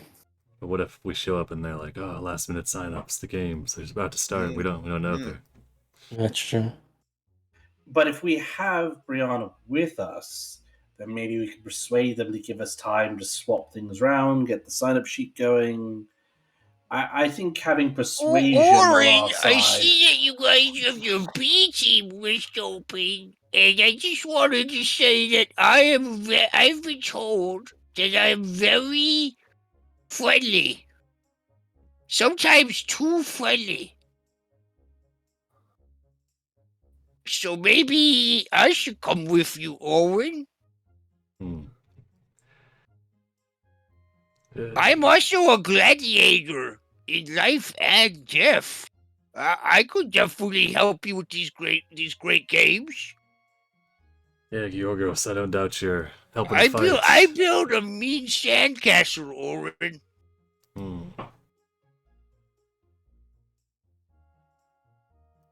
Yeah, Oren will. All right, he just puts his B team chip down, and with swagger in his step, he walks away. Okay. Let's get out of here. Shit. All right, so is this the team you're bringing then? Folon, Nessa, Tychon, Kyra, and Telemachus? You want to swap Brianna? I don't care. I was just joking. Probably swap her in with probably Folon. What does Folon bring? Man, you're gonna bring Folon's sister to this place without Folon? Bonus action or reaction, disengage and move up to 50 feet once per long rest. It's a getaway thing if we need it, but yeah, Brianna's probably better than Folon. What about Corinna if we happen to need to go out somewhere? That survival might not be bad. Yeah, I mean, I think Corinna's best served when we know we're going to fight some like big ass monster for harvesting and stuff. I don't think she's necessary here. I think she wouldn't be useful, but I think we're dealing with political animals at this point more so than monstrosities. So you're looking at commerce.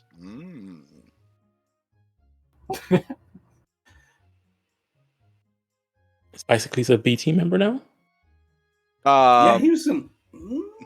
Because my understanding, he was a person who's on the ship trying to making a profit. we I don't know. brought him along in addition Yeah, to the B he's team. more when like we were- a shopkeeper. Yeah, I mean, Falana would definitely be interested in studying these people.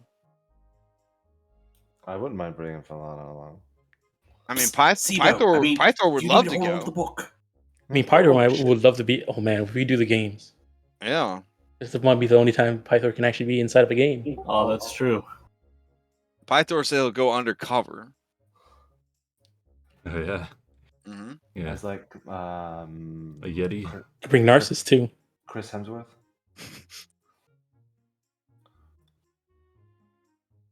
We're gonna bring Falana. I could swap out Kyra and let her get some rest. Maybe give her some time to A think. bit to process, yeah. Swap Telemachus and Pythor, and you have to carry your own bag then, Julian. Pythor, well, Kyra says, I don't need to rest. I'm fine. I mean, I get it. You guys don't need me. That's fine. I'll stay. It's okay. We wouldn't be here without you. It's fine. I'd probably be. I'm a messer. I'd probably just be a liability. So.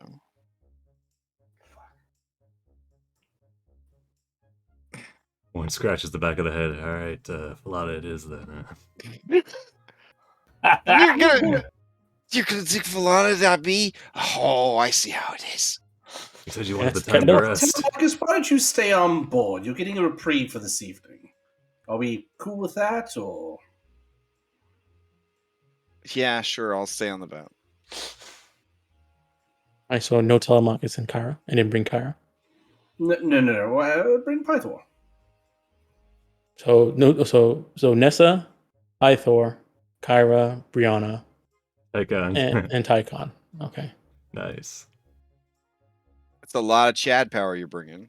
I mean, these Yeah, people well, were. I mean, it's it's a Sigma move. Oh my god. Oh no. As we're about to leave, Porcelain, Piglet of Legend, kind of comes up. Does he plead his case? I mean, That's a good point. if Pythor's going, he's gonna want to go too, or she's gonna want to go. Could we bring him as maybe like a Sprinkles-esque? Doesn't give us the bonus, A but C team member? yeah, yeah, C team member. He's a B point We one. see them, but they won't be in the fight. Yeah, they're just in Pythor's Alternative beard. idea. We bring an actual B team, and we bring a games C team, because if they're participating in the games, they won't be able to assist us in anything. So they'll be like their own thing. Like they come off the boat, but they're not part of the actual B team. Right. That's fine with me. Just figure it out quick. I mean, do you want to just bring everybody and just give them all shore leave? They have allegedly they have a nice settlement apparently. Yeah, so this is like the trade settlement. Trading, yeah. Yeah. trade settlement. So, yeah. Do they go places, or do they allow people to come here often as well? Yeah. No, they are into visitors. They are Okay, well trying. then, yeah, I say shore leave. Okay. So then the B team is just the ones that are immediately accessible to you. They're not off doing their own thing. Yeah. We should stipulate buddy system. In case, Absolutely. Yes. we're not entirely sure of the. So the other calamity. thing is, it wouldn't be great for this particular crew member's morale, but is there anybody that we want to be like, listen, we need you to stay and watch the boat? Because in Skull and Shackles, there were a few people that we didn't really let do shore leave, even when everybody else got shore leave, because we know that they would like burn the cathedral down or something. Well, I know from my understanding, I know Moxena will probably stay on the boat because if something happens to me, she's using that boat as collateral. True. Unless she wants to come. All right. I think we Pythor keep shows Yorgos up with on his the ship. disguise on. Yes. Oh snap! He Yes. puts his collar up high so you can't see the double chin. He says, hi there, everybody. You look good, Uncle. No, I'm not your uncle. Why not? I'm undercover. Are you trying to sound like me? Who's covered? And if we're going to be entering a tournament, I can't let them know that I'm, All right, then what do I call you? I'm Chadthor. Chadthor. Got it. Mhm. He's your Chad for cooler short, older right? brother. I mean, Thor works or Chad. I mean, and Door's a mouthful. no Kyra pun yells intended. from the other side of the boat, "You can't be Thor! Okay, I told you, you couldn't be Thor before, you can't be Thor now. Okay? We know Thor. It's not okay. It's not okay to assume his identity. It's bad enough you called yourself Pie Thor. I was... Whatever. Whatever. Do whatever you want. I don't care." She storms off below decks. Wait, aren't you- See, Uncle, she said, "Do whatever you want." Isn't Kyra Before we cool? leave the boat, I want to talk to Halise a little bit. Okay. Listen,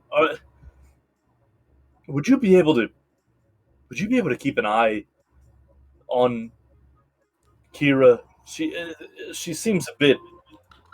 She regained her memory, and I can only imagine what regaining all of your memory at once would do to a person. It must all be fresh. I'm not sure she's dealing with it very well. She has had a very confusing life, Andronicus. Yes, to the point where I doubt we can even really imagine it.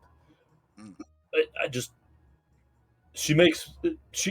I'm worried for her. Mm-hmm. Mm-hmm. I will do my best to stay with her and keep an eye on her. Well, I'm not sure how well she'll react to you, like just staying with her all the time, but maybe just keep an eye out. I guess I'm not sure. You wanted me to spy on one of my gods? No. It's more like a wellness check. Mm. Mm. Quick question. Can Julian insight Kira to see if asking Cadmus to keep her company would make a difference? Yeah, you can give me an insight check. Grandma hangs out with Yeah, ask Cadmus to keep Mhm. keep his mom occupied. Julian's mom Because she occupied. is a divine being. Yes. You insight that she is overwhelmed and frustrated by her memories, her responsibilities, and the burden of godhood. Hmm. That she was apparently enjoying not having those responsibilities, and now they've all been dumped back into her lap. So asking her to babysit might be a lot, but she Well, also not so really much likes babysit. likes the baby too. So I mean, not so much babysit, because I feel like Cadmus has Mhm. kind of been able to have free reign of the ship, and he's probably gotten up to Mhm. all kinds of shit that Yeah, I'm yeah. not fully privy to. So I feel like if he were to get her to pull a prank, that might appropriately Mhm. distract. Okay, yeah. She says, "Oh, yeah, I'll watch him. It's fine." And then before I'll take Cadmus to one side and say, "Now, Cadmus, Kyra's feeling a little sad, and I think what might really cheer her up is if you can get her to pull a prank on, I don't know, pretty much anyone. Just Yeah, keep I hear her you. Mm-hmm. keep her having some fun. Mm-hmm. So even if you think that the best prank is to pull one on me, Mm-hmm. do it Like when those sharks almost killed you? exactly like that. Mm-hmm. But maybe not quite so realistic, especially if you guys leave the ship, because we aren't quite sure what the people of on the mainland are like. Mm-hmm. That might cause some problems. But if you wanted to pull a prank on Telemachus, I think that'd be perfect. Mm-hmm. Understood. All right, go on, you little scamp. All right. So, who is the actual B team then? I have here on the list Okay. Nessa, Tycon, Pythor, Falana, and Brianna. Is that right? Sounded good to me. All right. Yeah, that's Nessa, Tycon, Chadthor, Falana, and Brianna. Yep. All right. Before we get off, I'll probably stop by Sibo and see and ask him if he still has oh man, why am I forgetting his name now? Brain fart. Julian's grandfather. God of Grandfather? craft. God of Son. craft. Vulcan? Oh, Vulcan, yes. Oh, Does he okay. still have? I don't know. Brain fart. Still has Yeah. Vulcan in his book. Oh. Yes, I don't- Sibo has Vulcan in his book. Yes. Can you let him know that Kara has gotten her memories back? Oh yeah. That's fair. I Okay. would've- yeah. Immediate response. That's great news. 2 exclamation marks. Ooh. Wow, he emoted. Mm-hmm. Yeah. Okay. And if Valis is in there too, let her know. You Um, receive the reply.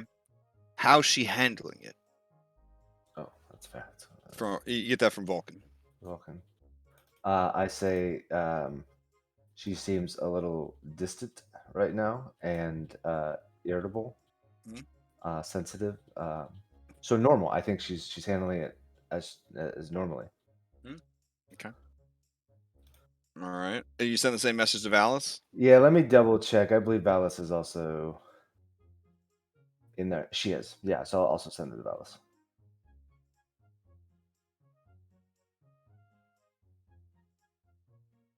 Okay. The reply you get from Valis is, "Oh, is everything all right?" Question mark. Yeah, and I'll just respond kind of the same thing. Okay. Little, seems Mm. distant, pensive, blah blah blah. Yeah. Okay. She replies, "Whatever you do, don't leave her alone." Okay, I will relay that to the team. Okay. Then Can you ask Auntie Valis a follow-up question and ask why not leave her alone? I will specifically say Julian wants to know why we should not leave her alone. Okay. She may implode, Implosion. and then an immediate response. Emotionally, not physically. Oh, That that's was fair. going to be my follow-up question. Yes. in that case, do we want to just have Tycon on shore leave and bring Kyra? Yeah, do that. Well, I mean, you have Halise and Cadmus keeping an eye on her. Well, I mean, her being here and fine. her being here and seeing what we do and doing the whole being a bard and finding the story might be a distraction. You know. It might, but also, I don't know. She's got everything back all at once. Maybe having a night off might help a little. That's true. Okay. Okay. Well, we'll see. I mean, we already made this plan, so we'll see how it goes. All right. Let me get this loaded up for you then. So, as you sail over to the whale tribe, you see that they have a very nice village. The majority of the village is taverns. Excellent. And like trade depots. There are many brightly painted signs. It looks kind of like if you've ever been on the east coast of America, south of the border kind of situation, where they just got like fucking billboard signs everywhere telling you like, next stop, only 400 miles to go, only 399 miles to go. It kind of has that vibe to it. Like they're trying real hard, like maybe too hard, to get into the tourism and import-export business.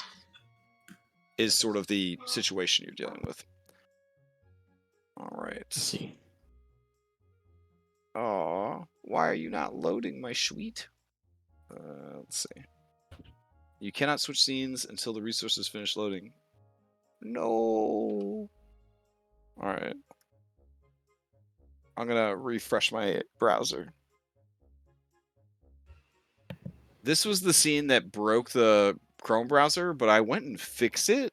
So I don't know why it's doing this, but we'll see. All right, but I'll continue to paint the scene for you. Your crew is very excited because this looks like a very fun place. Like super duper fun. Everyone is getting off, or not getting off. They're getting ready to get off the ship and they're getting ready to spend all of their money. There are gambling halls, there are places where you could go like sport fishing, there are fight clubs, the whole deal. It's like very like forced industrial kind of thing. The other areas that you've seen so far have been very like primitive. These people are definitely trying their best. Your ship is greeted. Primitive. Your Pickle ship Island was is cutting edge. your ship is greeted by a whole team of indigo dwarves, and they demand to speak with representatives from your ship. I suppose as captain, that's I'll be awesome. one of them, but I don't. Okay. I'm assuming as other charisma character Julian will also come. Okay, makes If sense. that Makes is what sense. you'd like, Captain, and of course Maya being the resident anthropologist, do you want in on this? Yeah, exactly. Hmm. All right. The people tell you. Well, if you're coming to our fine village, you, the leaders amongst your people, are invited to stay at the president's special resort. And they point, and you see, you see slightly up the hill from the village is a beautiful, like it looks like kind of like a mansion, but like a supersized mansion, towering like 3 or 4 stories tall, with beautiful terracotta red roof tiles, balconies, gables, gardens, outdoor facilities, and you just hear the sound of laughter and partying coming from the facility. And they say, "Oh, you're cordially invited to travel up the hill to the Presidente's. What we call it, the Costa del Sol Resort. It's like a tavern, but like a super tavern. There's a swimming pool and everything." Andronicus looks at the ocean that he's right next to, and then looks to the 300 feet or whatever to the swimming pool. Mhm. Ah, yes. So there's somewhere to swim. Mhm. I can tell you're excited about it. Saltwater swimming pool. Eh? A saltwater swimming pool. That way you can have fish and Oh, things. of course. He's confused because, like, it's Dungeons and Dragons land. They don't know if there's a difference between saltwater and freshwater. That's crazy talk. But they're like, Okay, I think that's something people would know. no. They're like, What? yeah, it's what you'd call a saline swimming pool. But we've filtered out all the junk from the ocean. Andronicus is offended. The what from the ocean? Oh, No. Andy, calm down. Say that calm to down. my face. Say that to my fucking You look at face. Julian told me back. Sibo and Orange kind of watch from the rowboat. So I'm just staring you said at the leaders. You said the leaders among us are invited to this. How many is that? Just us 3 or? No, whoever you think is important. It's VIPs only. I don't think we're gonna. I want to, with him like saying all this stuff and like pointing and trying to get us to place. Can I just get a feel of what if he's trying to pull something over on us or something like that? I mean, yeah, give me an insight check. Insight.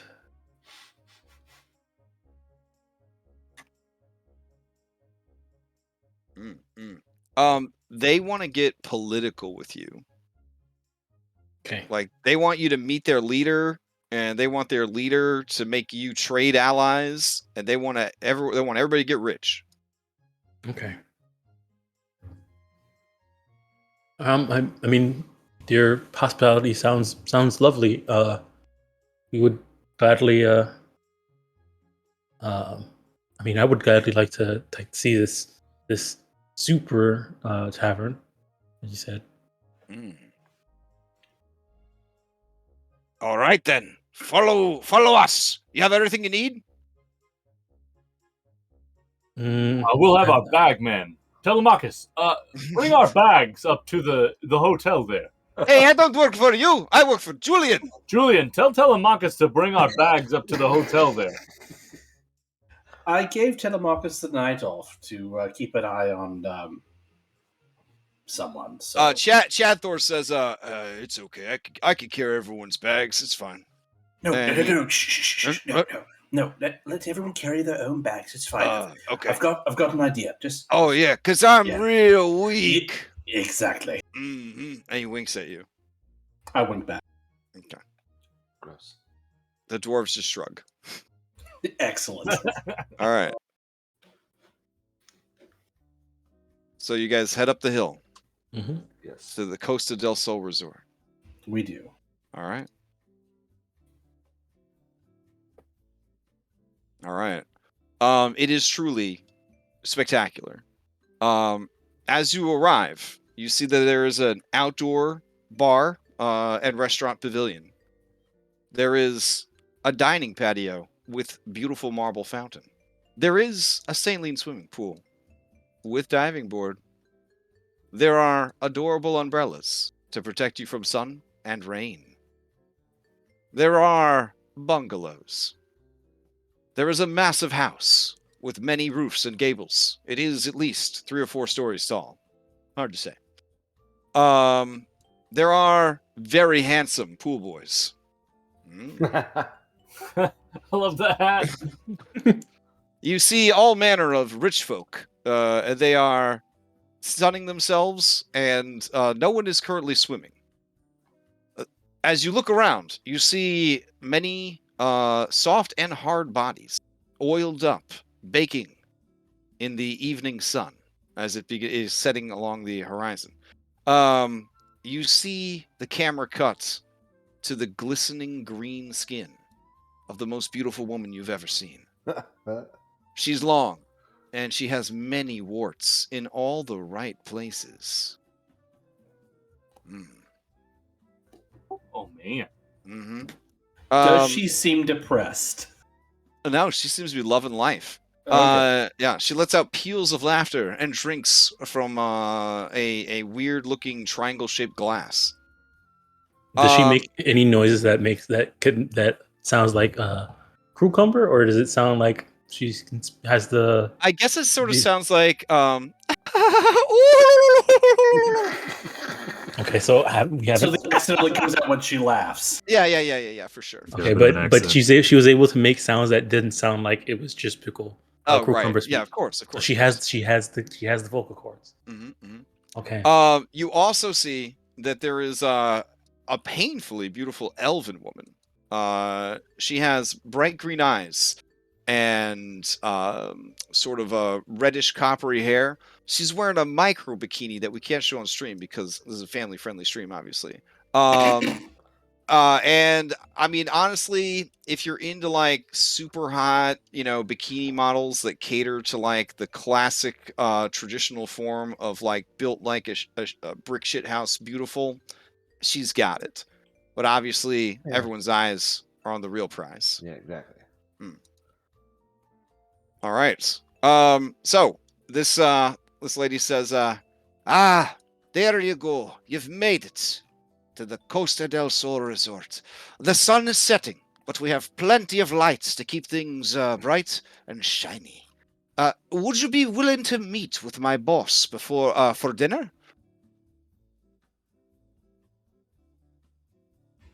For dinner, not before dinner, but for dinner. That'd be great. Thank you. Sure. Are you there? You two, take their bags. And then these guys come up, and they look at you guys.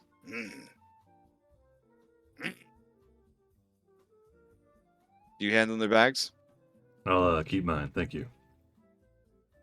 This guy tries to take. I'll This give guy them- tries to. This guy tries to take your bag. Don't touch my bag. He tries to take it anyways.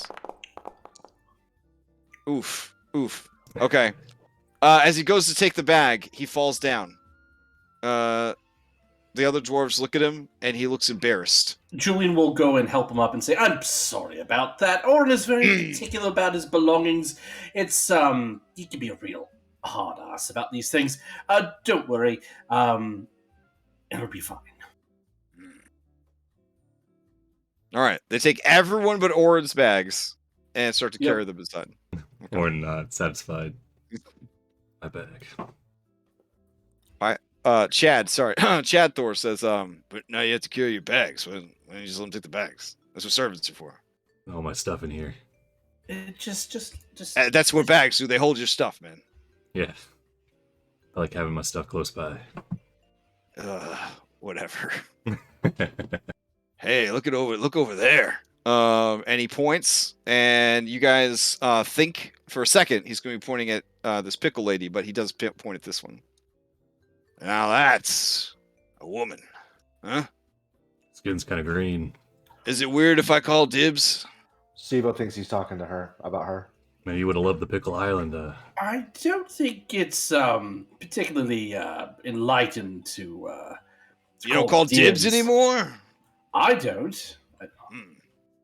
But because then again, you don't need to, am I right? And he elbows you for 10 points of damage. Non-lethal. Yes, I don't typically need to call dibs, and plus, I like it when they make their own decisions. Hey, what's that supposed to be? I don't use any kind of charm magic. Unless you call this enchanting. And he starts flexing. And you could tell, even with all the clothes he's wearing, that he is definitely wearing a girdle. Yeah. Well, Chad, yeah. given your stature and this lady access, faints. Actually, yeah, she actually faints when he starts. It sort of forces the issue a bit, steers the conversation in a certain direction, and it's all about consent these days. Informed consent, yes. But so are we calling dibs on the hot body over there or no? No. I see. May the best man win. Sounds like a wager. I'm sure I will. Though. Do you shake his hand? Yes. You take 10 more points of non-lethal damage. Okay. Oh, do I really need to be there for this meeting? I'm gonna have my dinner by the pool.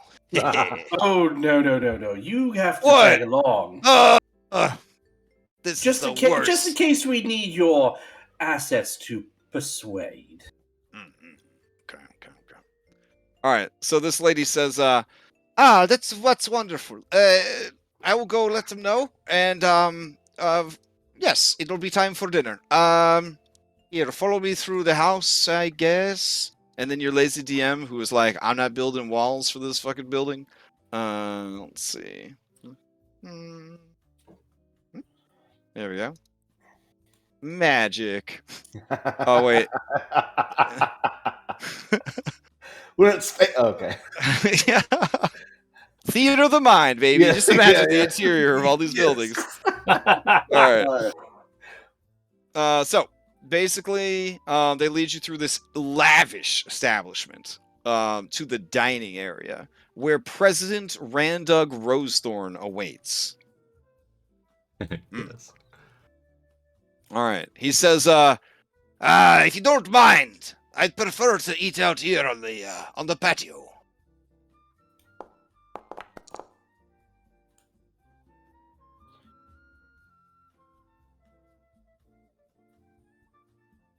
So that seems agreeable. Taking in the evening air, good for circulation, digestion. I understand.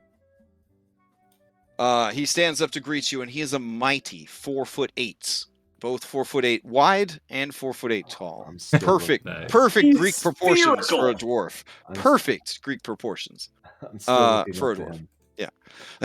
And he says, say that President to him right now. Randog Rosethorn, pleased to meet you. This is my advisor, Nicandros. And Nicandros looks at you guys and says, a pleasure. God damn it. Why Wow, not? poor guy. You sure it's not? You're some sort of plane hopper. I feel like I've seen you somewhere before. Nicandros, Nice. which is his real name, appears to be a fox person. Or in Kitsune? I know Nitros. you're a fucking. I know you're a fucking. Paladins can't do that anymore. Hey, well, I guess they can. I don't know. Let me check the wording. The presence of strong evil registers on. I would have no reason to. I know. But as soon as I do, I'm fucking rolling that shit.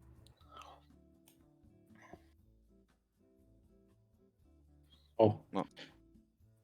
If you turn it on, we start seeing stuff about Orin. Yeah, that's a good point. Maybe I don't want to do that. All right, let's see. Do I not have the teleport button anymore? Let's see. Oh, I gotta hold down Alt. There we go. All right. So it's pretty crowded out there with all your peeps. But everybody makes room, and President Randug Rosethorn says, "I hope you like seafood. We're gonna have a ton of it, but we do have some raptor that we caught earlier. It's like a great-scaled behemoth, but not too big." And they bring out some rotisserie velociraptors. Now, keep in mind, velociraptors are roughly the size of chickens, so this is actually, everybody gets their own velociraptor. But then the sides are mostly seafoods and a lot of like fruit and coconut. There's a sea kelp salad, that sort of thing. Nice. Or an Isaac kind of glances at Nicandros. Like, this isn't made of pickle, is it? And Nicandros says, "I think there's some pickle chopped up in the salad." I'll pass on that then. I take it you've been to Pickle Island. Yes, we stopped there when we first got to the Isles, actually. Interesting first stop. We had business. Well, if you're looking for business, you've come to the right place. President Randug Rosethorn is quite the businessman. I've been tutoring him in the ways of commerce and capitalism. When you say president, you mean king, right? No, a president is elected by his people. At least until we can get this civilization to the point where you could just buy the presidency and then hold on to it with ill means. Yeah, letting the people have a say. That just seems sounds a little, like monarchy with extra steps, though. What's different is the people think that they're in charge. That's the key element right there. But don't allow me to steal the conversation, President, please. And Randug Rosethorn clears his throat and says, "You've all come here and you broke bread with me, and you had food at my table, guest hospitality and whatnot. Well, now I'm going to talk to you about business. I notice you have a big ship. Huge, even. It almost reminds me of the Great Ultros of legend. But it's a different color, so it couldn't possibly be the same ship." Yeah, it's a Stormbreaker on the Possibly. side. A ship like that, you must be doing fine trade. I'm glad you stopped here, because I would like to proposition you. You obviously came here on a merchant mission. I run the finest import-export businesses and warehouses on all the Indigo Islands. You need things, I can get you things. I need things from the outside world, you bring them to me. A profitable, and he looks over Arrangement? at Nicandros, and then he points at Maya and says, arrangement, yeah. So, what do you think? Are we just talking exchange of goods? Are we talking certain rates? What particulars do you have drawn up? Okay, he drops business speak on you guys. And basically, he wants an exclusivity contract that anything leaving the island or entering the island goes through his tribe and his people. But he guarantees you guys more than a fair rate of exchange for all goods entering and leaving the island. And essentially, it would be a no haggle policy for a year and a day. You worked out this agreement with the other tribes? Rosethorn says, the other tribes, they don't care much for business. Them Indigo Elves, and he spits. He spits when he says it. He spits a wad on the ground. All they care about is their magic. And don't get me started on those turtles. All they do is surf all day. Don't provide anything useful to the community. And the goblins, just a mess over there. How so? What do you mean, how so? They just eat up all your food. They've been breaking into my wares and my storage, stealing from my community, taking all the food. I'd like to incite him Sure. on that. From what you could tell, he believes that this is what's happening.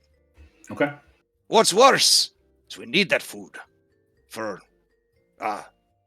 reasons. For eating. Yeah. That's what we need the food for.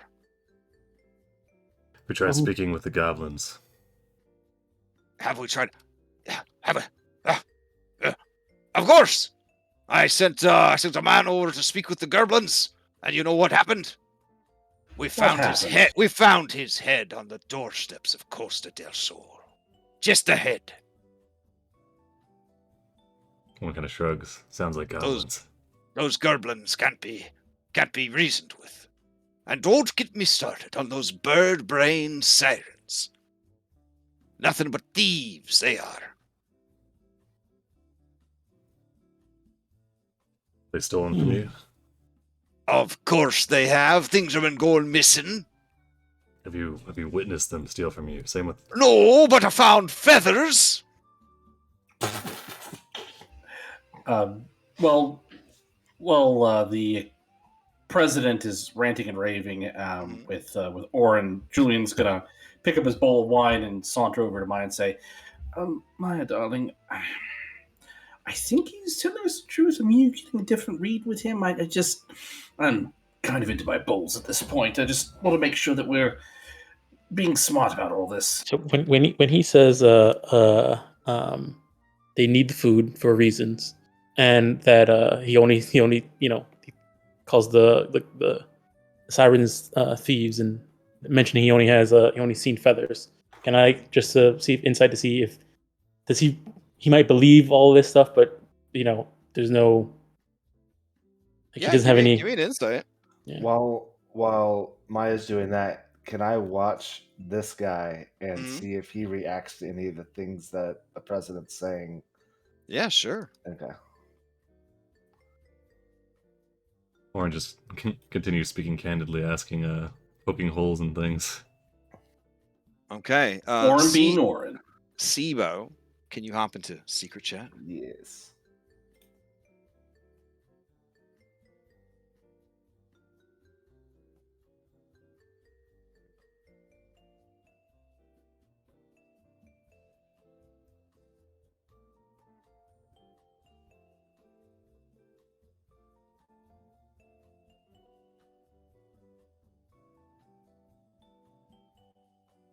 Man, I just realized my passive insight is 20 now.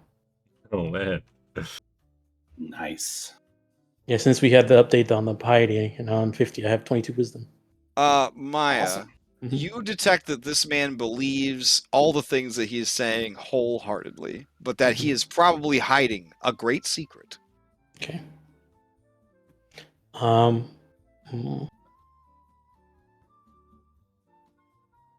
was going to ask it. I have a question about this business proposition. Aye. If we're gonna only anything that comes out of Island has to come through you. What are you sending outside of the island, and what type of things are you? Coconuts, pineapples, bananas. We've got papayas and mangoes, starfruit. We got pickles. We've got giraffe cheese. And he kind of raises an eyebrow at you. Giraffes. Giraffe cheese? Did you say giraffe cheese? He did. He did say giraffe cheese. Okay. We even have chocolate giraffe milk, because we have the only two remaining brown giraffe in the world. And he takes a deep drink of his bowl of wine. Mm-hmm. And you harvest all of these fruit and. Oh, well, the whale tribe doesn't do a lot of work nowadays. We just go around and make sure other people are doing work and then fairly compensate them for it and then, export it. We're teaching everyone in the other tribes the value of commerce. Before commerce came along, everyone just lived quietly and happily, trading goods for what they needed, never having to work long hours, always just having fun, making love, eating delicious food. It was horrible. That sounds pretty bad. Now everyone has jobs. They have things they have to do, responsibilities, obligations. Pretty soon I'm thinking about starting some taxes. People need structure. Mm-hmm. This guy gets it. Just like Mitros. Oh. Well, I mean, we maybe copied a little bit of Mitros' homework, as it were, but we're still our own people. I'm curious if you have any representatives from the other tribes within the city, or are they barred from your port?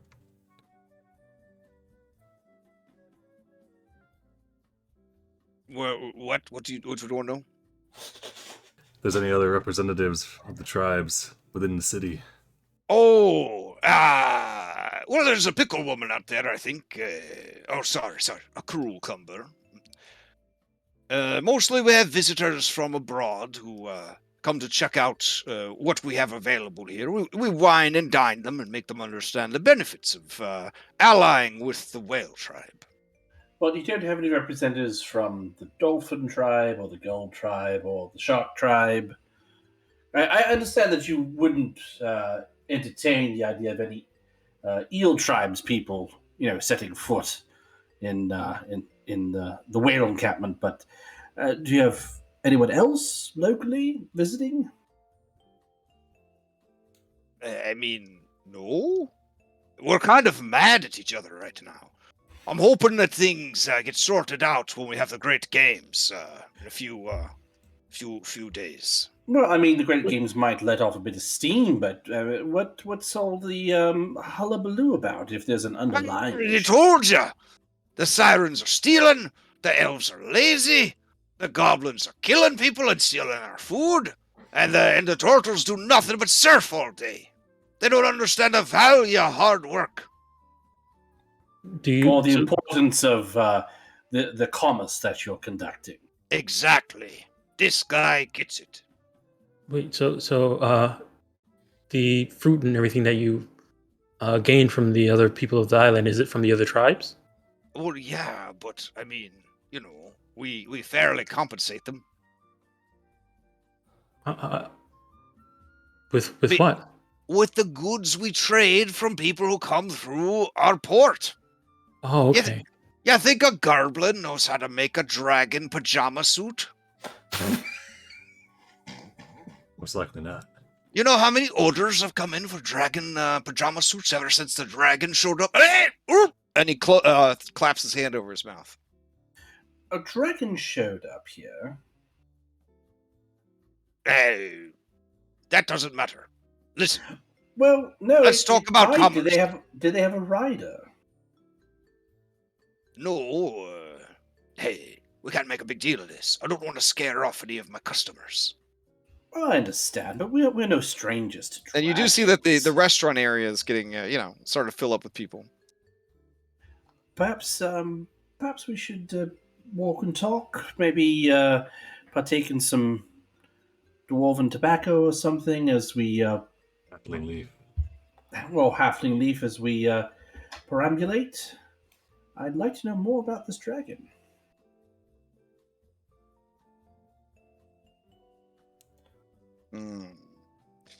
You see, I will stand up and come over and says, "My friend Julian here. He was a big fan of the Dragonlords.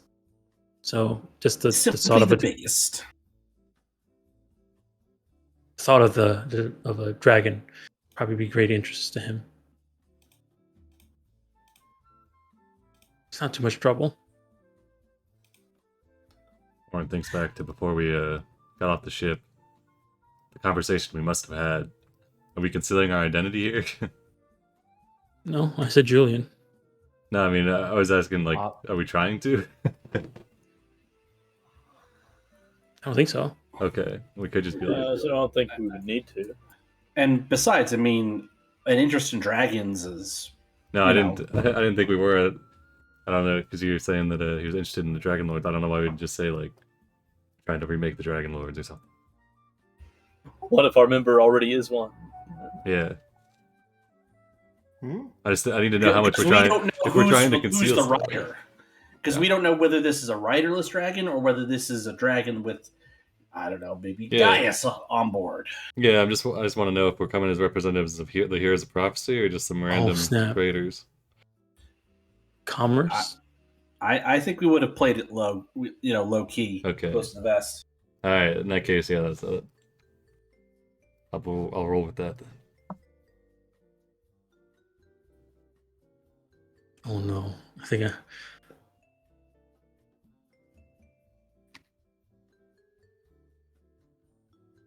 Right. Okay. Randog Rosethorn says, hey, all right. Let's move this poolside.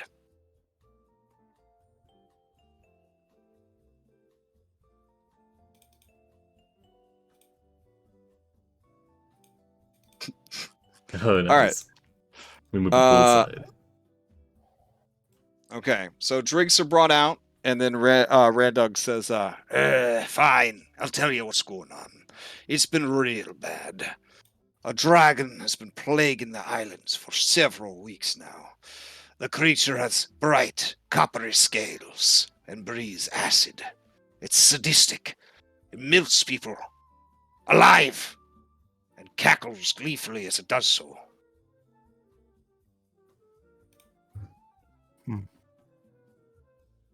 You said it's copper colored and it's burning people with acid. Yeah. It's pretty bad. I have to put out offerings to the dragon, or it claims it will attack my town and my people. We've seen dragons like this in Mitros. This creature is hideous, has a long, narrow snout with a sharp beak and pointy horns. Okay. Yeah, that matches like how the Mitros copper dragons look, doesn't it? Yeah, a little bit, yeah. Okay. Yeah. Yeah, I want to look over to like the others, say perhaps Acastus has sent one of his new Dragonlords to these isles. Has the dragon shown itself with any compatriots? No, not that I've seen. Honestly, I've only seen it the one time. It flew right up to my window. He points up at the big house. It told me to start leaving out offerings, or things were going to get a heck of a lot worse. I wanted to turn to the other tribes for help, but how could I trust them when they're stealing my food and killing my men and stealing my stuff? Which ones of the tribes are... Oh, never mind. It's like, have the goblins only killed one of yours? Well, yeah, but he was the one I sent to ask them why they stole my food. Did you examine the body? I mean, the head was chopped off. Did you examine the head? Yeah, it was, Hey! Yells over at this lady. Who was that guy? And she says, it was coal stew, I think. And he says, yeah, it was coal stew, said. I definitely examined it. I knew who it was. It was coal stew. Seems a little brutal for goblins, but for a dragon, perhaps. Does it now? Have you ever seen those things eat? Their mouths unhinge all the way behind their ears. Like little frog people. Doesn't sound like any goblins I've seen, actually. Since goblins are not native to this world, that would be a fair assessment. Oh, Yeah. There are no Okay. goblins, orcs, or trolls. never mind then.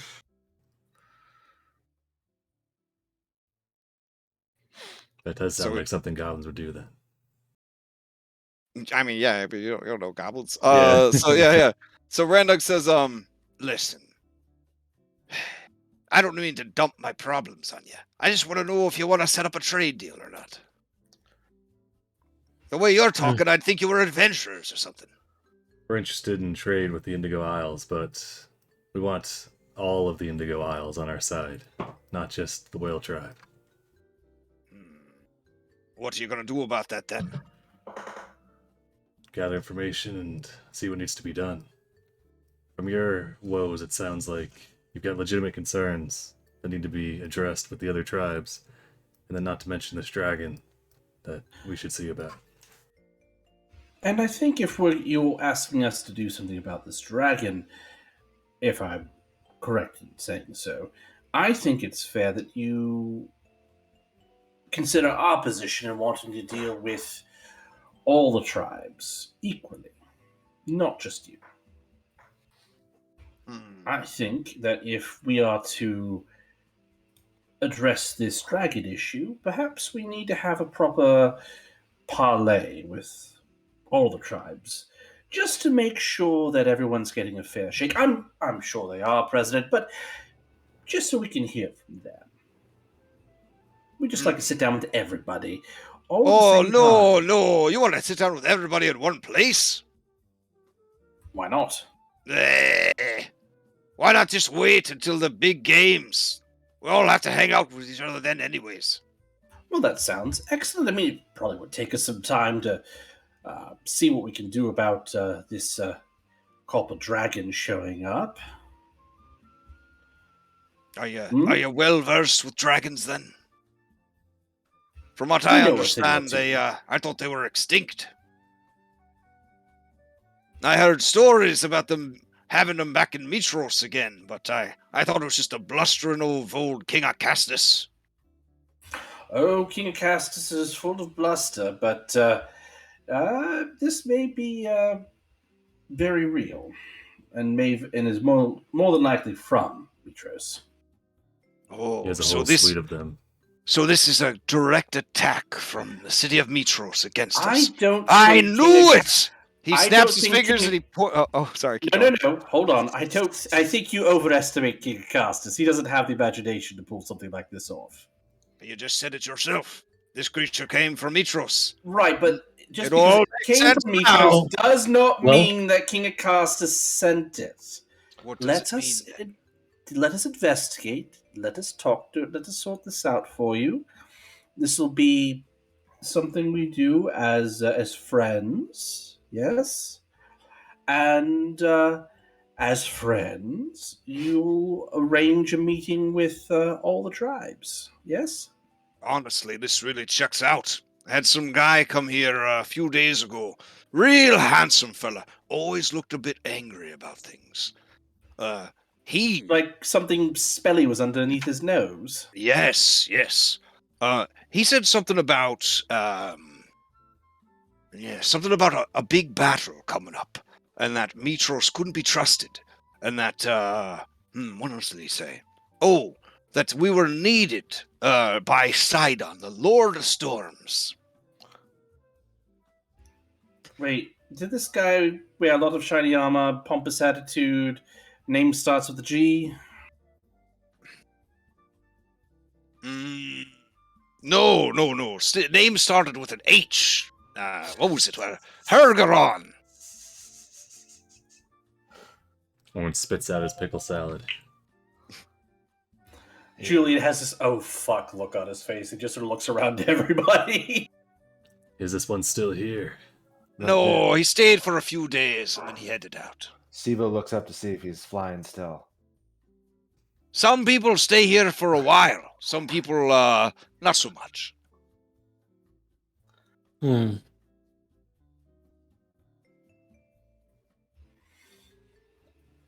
Well, this does sound like something Hergeron would do.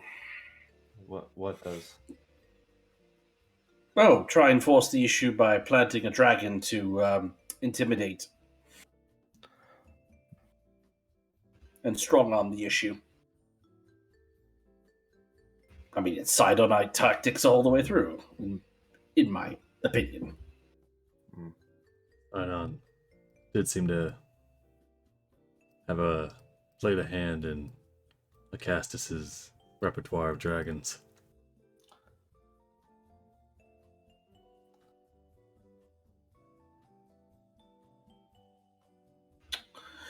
Are you guys having this in like a hero huddle or? Yeah, we Yeah. gotta get Plante okay. real quick. All right. All right. So you guys tap out, and then Brianna and Nessa, Excuse us, President. yeah, tap in. Okay. I say we find this dragon. Ask him some questions. Let's go. Assuming he doesn't melt our faces first. Wait, so Hergeron, you're saying that Hergeron left the dragon here to make it seem like Mitros is hostile towards the whale tribe? Could be. Could also just be a rogue agent. I mean, of, Hergeron could have done something similar to intimidate the other tribes as well. Could also just be a rogue agent of Acastus's. Or a completely unrelated dragon. Completely unrelated. I mean, it's the copper dragon. They said. That's what he said, but we don't know. And the president freely admitted that he only got a glimpse at the one time. Also, in case you guys didn't catch it, this guy's a moron. This guy's a giant moron. So No, Sibo. it could be a fucking green dragon for all we know at this point. Yeah, Warren looks If- genuinely if- surprised. What makes you think that, Sibo? I'll take the opportunity to explain that I got a whiff that Nicandro seems just super disappointed with everything this guy's saying, like nonstop. That rose thorn is pretty well put together myself, but you say so. Well, he's certainly parroting the party line, but he keeps saying that everything's on the level, but I suspect that's not the case. Where's He Andronicus? certainly he believes everything's on the level, Oh, but there he is. no one ascends to power like this quickly without stepping on everyone's toes. There's more to than what he's saying, I suspect. Yeah, I would assume that. Or without being put in this position by someone else. Yeah, that's where I would assume that Nick Andrews is the puppeteer here. For me, I have the feeling that he's doing with what's his name, Boreas, the winter Yeah. wind did to the wine vineyard not too long ago to the other tribes. Yeah. No, I think that's exactly what's happening. Yeah. Wait. Are you distrustful of this individual right here? It's Warren's the hookah, probably. No, he seems like a fine person. Oh, okay. Seems like the kind of person that would run a resort on an island named Candyland. Never met a foxman before. Me neither. Seems all right. Like his piercings. So, I guess that's what one thing I would do now that Oren has mentioned it too, and I have realized it too. Just kind of like think and see if I've heard of any like fae or native creatures that look like foxmen. Okay. Yeah, go ahead and give me a religion or a nature check. All right, both of those would be the same, so I'll do religion. Okay. Native to Thylea, there aren't too many surprisingly, there aren't too many creatures that assume the guise of a wolf or a fox out in the old woods or any kind of fey creature like that. Now, you know that lots of weird species wash up on the shores of Thylea all the time. But yeah, you definitely don't see them. You haven't seen one of these guys before. Yeah. Maybe. I haven't heard of anything about fox people before either. You could do Stories. but you did a religion check instead of a nature check. So what you actually realize is that there is a type of fiend, a demon or a daemon, as it were, in outside of Thylea they would call them Yugalos. They are native to the Nether Seas, and they help with the accounting and the processing of souls. So Theria. Yeah, they have different guises. Some appear as hideous insect men. Some appear as like weird monkey creatures. And the more powerful amongst their number do take on the guises of dogs and foxes. Oh, nice. So like in her mind, Maya thinks of the jackal men from that's inside Horns. Why am I forgetting names today? Atticus. It's okay. Atticus. And then now looking at this guy as a fox person and like trying to put two together and mentions it to the group. The last time we saw somebody who looked like a canine person, and some of the stories that I've heard speaking about fiends and whatnot that work with Lutheria, some of them did mention that they come in the guise of dog or fox type humanoids. So maybe this person works with Lutheria. Well, let's keep those thoughts to ourselves for the time being, perhaps, but keep an eye out. Frowns, pushes away his pickle salad. I'll take it. You can have it. Thank you.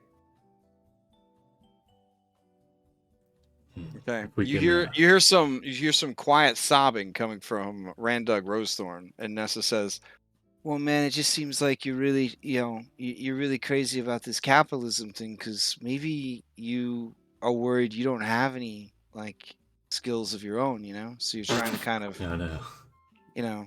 by assuming sort of a leadership position, it gives you an opportunity to kind of hide the fact that you're sort of lacking in that area, and you're sort of hoping that the achievements of the community, you could sort of kind of claim them as your achievements. I mean, respectfully, sir." And he's just sort of sobbing into his beard quietly. He says, "No, that's not it. I have lots of skills. Yeah, so many. You've seen me build a sandcastle. It's incredible." All right. Back to your hero huddle. I lost connection. Oh. Oh no, it should be back. Horn's gonna sneak around the corner here, and while Rose Thorn's getting his walls broken down, he'll discreetly beckon for Nick and Nicandros to come over. The hero huddle. Okay. Nicandros saunters over. Yes. Wanted to bring you into our discussion while Rose Thorn's preoccupied. Yes, the heroes of prophecy. You seem to fill a similar role to one of our compatriots filled to King Castus. Thought it might be good to speak with you directly. I'm a simple advisor. I'll do what I can. Does Orin get Chandra's vibes from this guy? Oh, for sure. Yes, well. Yeah, Orin nods like, I'm glad you say that. Anyway, this dragon, how long has it been plaguing the Isles? The whale tribe specifically? About 3 weeks. How long have these problems with the other 4 tribes been going on then? Longer than that? He gives you a wolfish smile and says, about 2 weeks. Interesting. I have a suspicion that the origin of these supposed missing materials and stolen food. Okay. There's many sirens that take roost in Mitros, and I've met many of them, and none of them seemed predisposed to violence nor thievery. I think it's unlikely that they'd be stealing willfully. Perhaps this dragon is posing as them, or has worked out a similar sort of deal with their tribe, perhaps coercing them. I can't speak so much for the goblins, but it's worth checking out as well. I see. You seem to think that the dragon is playing the different tribes against each other. It's a possibility. I had the same thought. But President Rosethorn, his hatred of his neighbors runs deep. Deeper than his love for coin. Where's your allegiance lie? My allegiance lies with the people of the Indigo Islands, of course. I want to see them lifted up from their lives of savagery, brought into the modern age. I'd like to insight him when he says his loyalty is to the people of the Indigo Isles. Yeah, go for it. Go for it. Yeah, he's the spider from Game of Thrones. Yeah, Orin kind of squints at him. He's like, "Are you sure you're not Chandra's?" No. Oh, damn.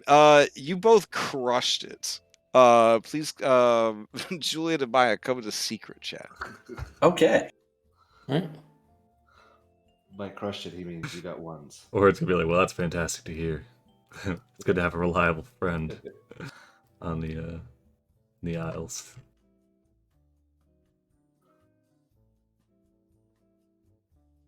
I serve the realm, sir.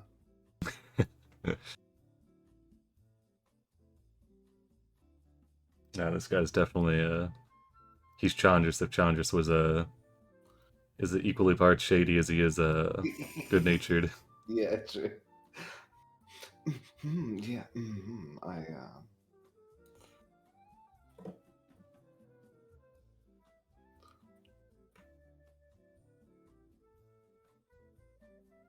We also need to make some more acid potions. Yes.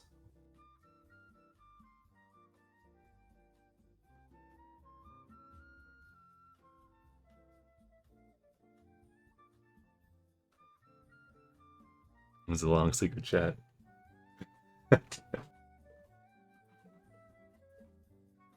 Oh my god, they must have got like nat 20s. I'm gonna go to the bathroom. I'll be right back. Okay, good.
Alright, I'm back.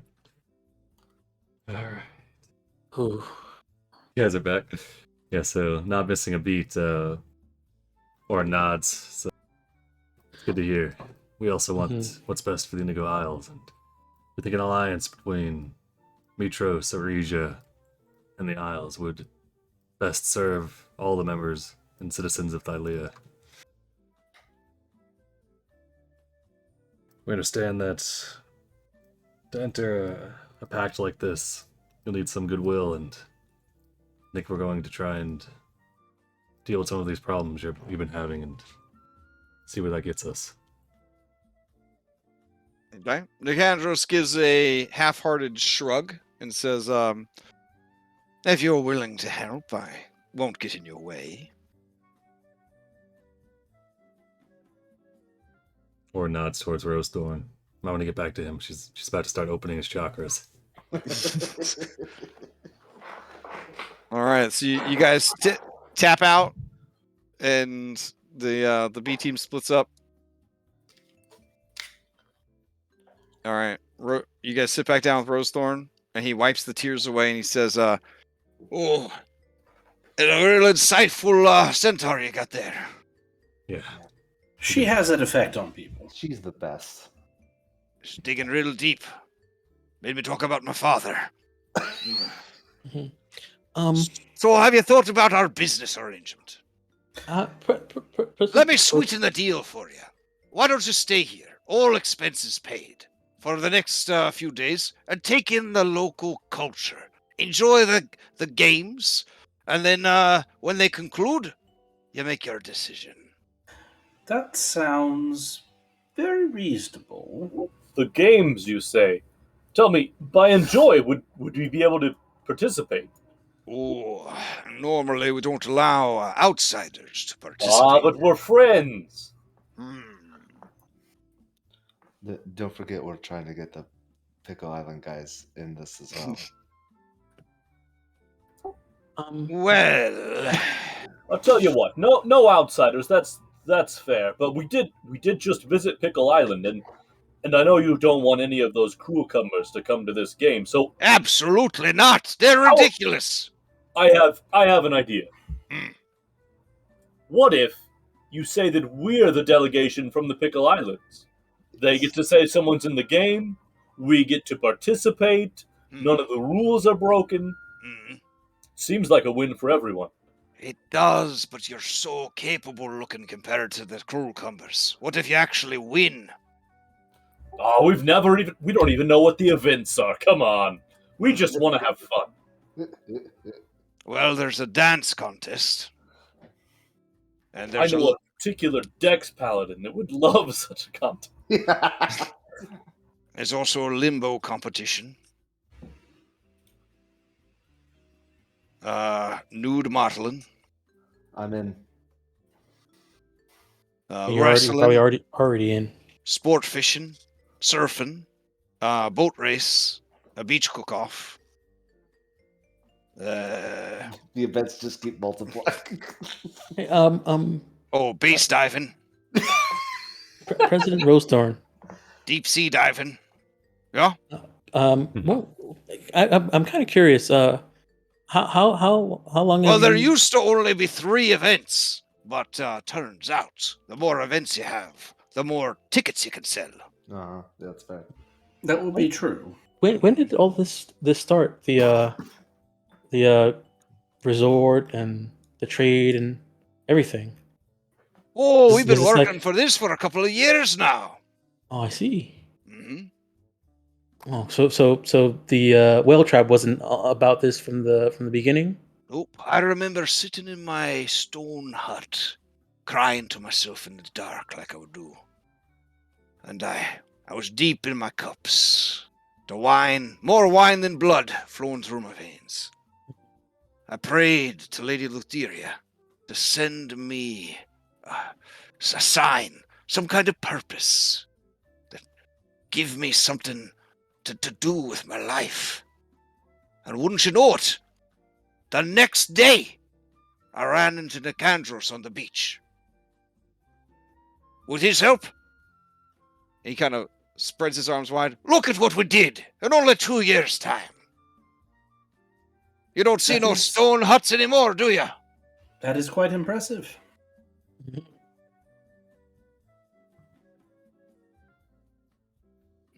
He looks so proud of himself. He says, yeah, they told me I was never going to amount to nothing. And now look at me. I'm a president now. And he takes a deep drink of his bowl of wine. You see. Pouring a little out for Lutheria, obviously.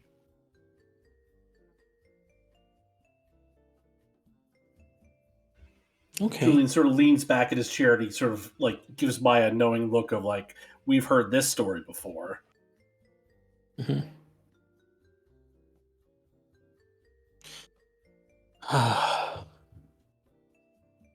Well, so about us participating in the games, I'll turn to Andronikos. If it's possible, maybe even since the cucumbers aren't really allowed to participate most of the time, and if we're representing them, if we do play, I mean, isn't that a benefit? He says, Aye, but you don't understand. If the Picklesaurus was, if the Cucumbers, even if it wasn't them competing, if you competed for them and you won, do you know how embarrassing that would be to all the tribes? Those pickles, they're not good for nothing but making pickles. Oh, like the pickles that you profit off of? Aye, the very same. Well, I think it's only fair. And they benefit as well. Let me tell you, where do you think that Pickles Cage is getting his fine novels from? You think the Cucumbers know how to make a book? Ha!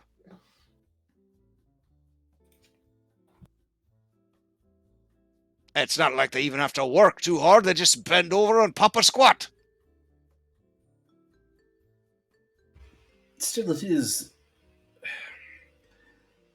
their efforts that bring the pickles about, and they are a popular commodity.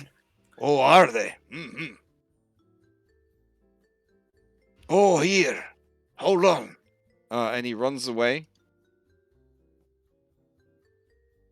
And then he comes running back, and he has a jar of red pickles.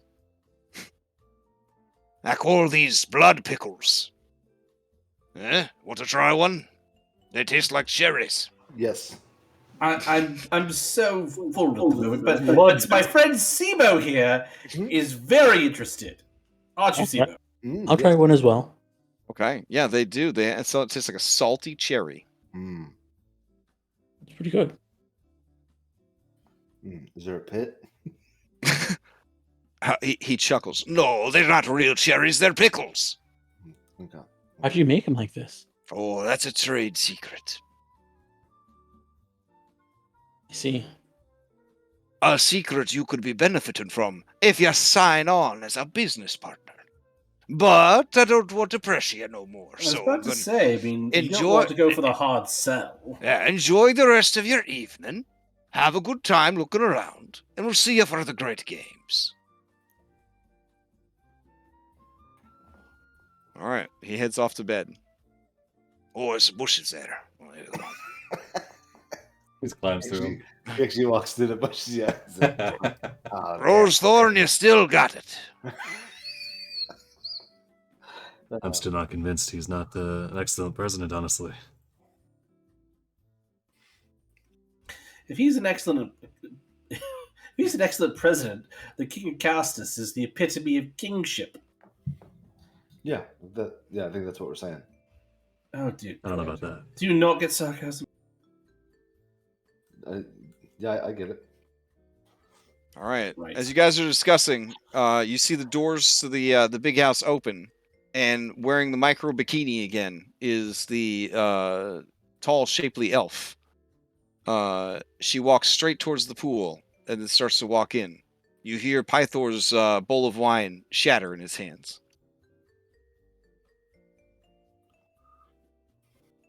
Good luck, Pythor. Come on, Chad. Chad Thor, sorry.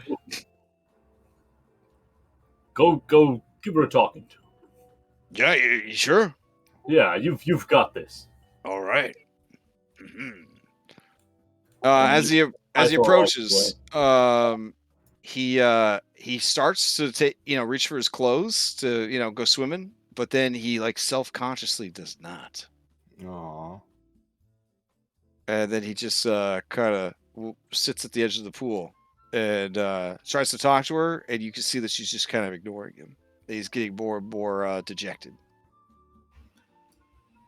Told him to wear a tank top. I'm going to walk up and come up behind Pythor, and I'm going to slap him on the back and say, Chad, I'm looking all over for you. Oh, yeah, that's me. Yeah, what's up? Yes. Who's your lovely friend? I did. The woman calls out. The name is Ventus. Oh, you're with this oaf? Oh, Jeez. Yes, he is my brother. My brother from another mother. Yes. She shrugs. Checks out. It's a fantasy world. And it is a pleasure to make your acquaintance, Lady Ventus. And who are you, little brother of Chunk Boy? oh fuck.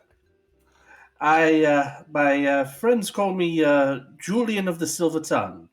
Ah, little J. Okay. Well, nice to meet you, Have little you ever J. called him that? I've never called him that. I call him that all the time. I thought it was referring to something else, but Only when we're showering. do I call him Shadthor that. says, "Oh, I'd go swimming, but I just got a tattoo, and they say not to get it wet when you just got a tattoo." And she says, "Oh, well, it's good because I wouldn't want you to, force all the water out of the pool on account of you being so tremendously overweight and gross." And she just keeps just cash swimming. It would be a shame if you forced the water to ruin your hair. I mean, looks like you spent hours working on it. I mean, for how it is. She kind of smirks and she says, and keeps swimming. Did you actually get a tattoo, or are you just bullshitting? No, no, I didn't get a tattoo. You can't pierce the skin. Well, I don't know all these things. How many tattoo artists do you think have adamantium needles? Come on. I don't know. I mean, have you ever asked Vulcan to make some? Why would I want That'd to? be- I don't know. Maybe you really want a tattoo. Julian, my What's body is the a, heaviest my thing? body is a temple. Okay. You're not gonna hold write all on. over it. Well, it's not writing. It's art now, isn't it? My body is art. I flashback to the temple and writing all over it. What's the heaviest thing? What's the heaviest thing around here that Andronicus can lift and throw like maybe 10 feet? See I the weight mean, up here. this marble table probably weighs about 800 pounds. Oh, you think Andronicus can throw that? I mean, you gotta, I'm 18 18 strength. strength or something. Okay, there's this Right here. brazier, but it's lit right now. Right here, Andronicus. Okay, yeah, there's this tiny boy with a beard. Okay, I'm gonna grab Sibo. Andronicus, Okay. we don't need to cause a scene. I'm gonna grab Sibo and I'm gonna pick him up. Brianna says, "Oh, here they go. I'm Oh, gonna struggle jeez. with it. Okay, And then I'm gonna say Chad, and I'm gonna throw it at him. okay. Huh? Well, catch him. Throwing Well- SIBO. All right. Let's see. He's drunk, so he's got disadvantage to this because drunk is stupor. I will ready a guidance for when I hit him. That's actually one of his abilities. All right. He has to make a dexterity. So let's see what we got here.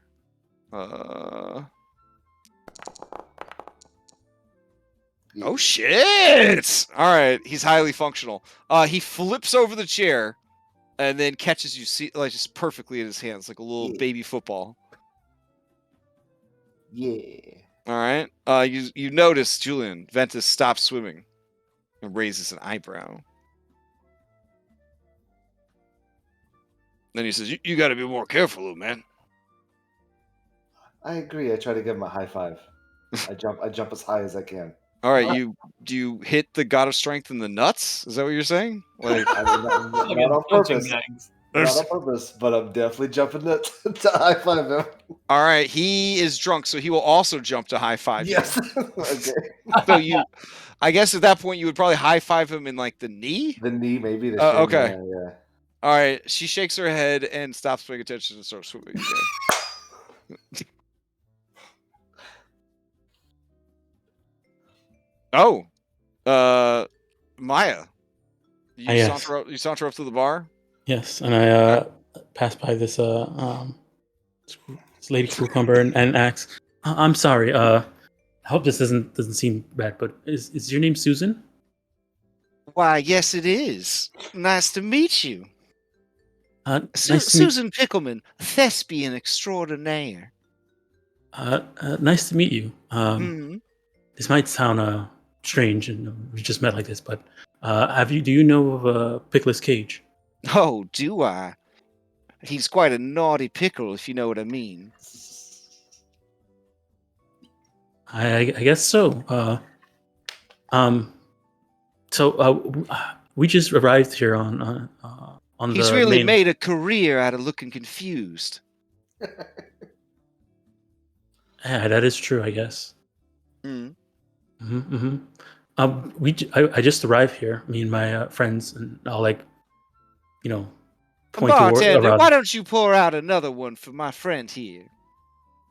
And they serve you in a strange-shaped glass a frozen white beverage. It smells like coconuts with a hint of pineapple. Okay, is there any wine in this? Oh, sort of. It's called rum. It was invented by pirates.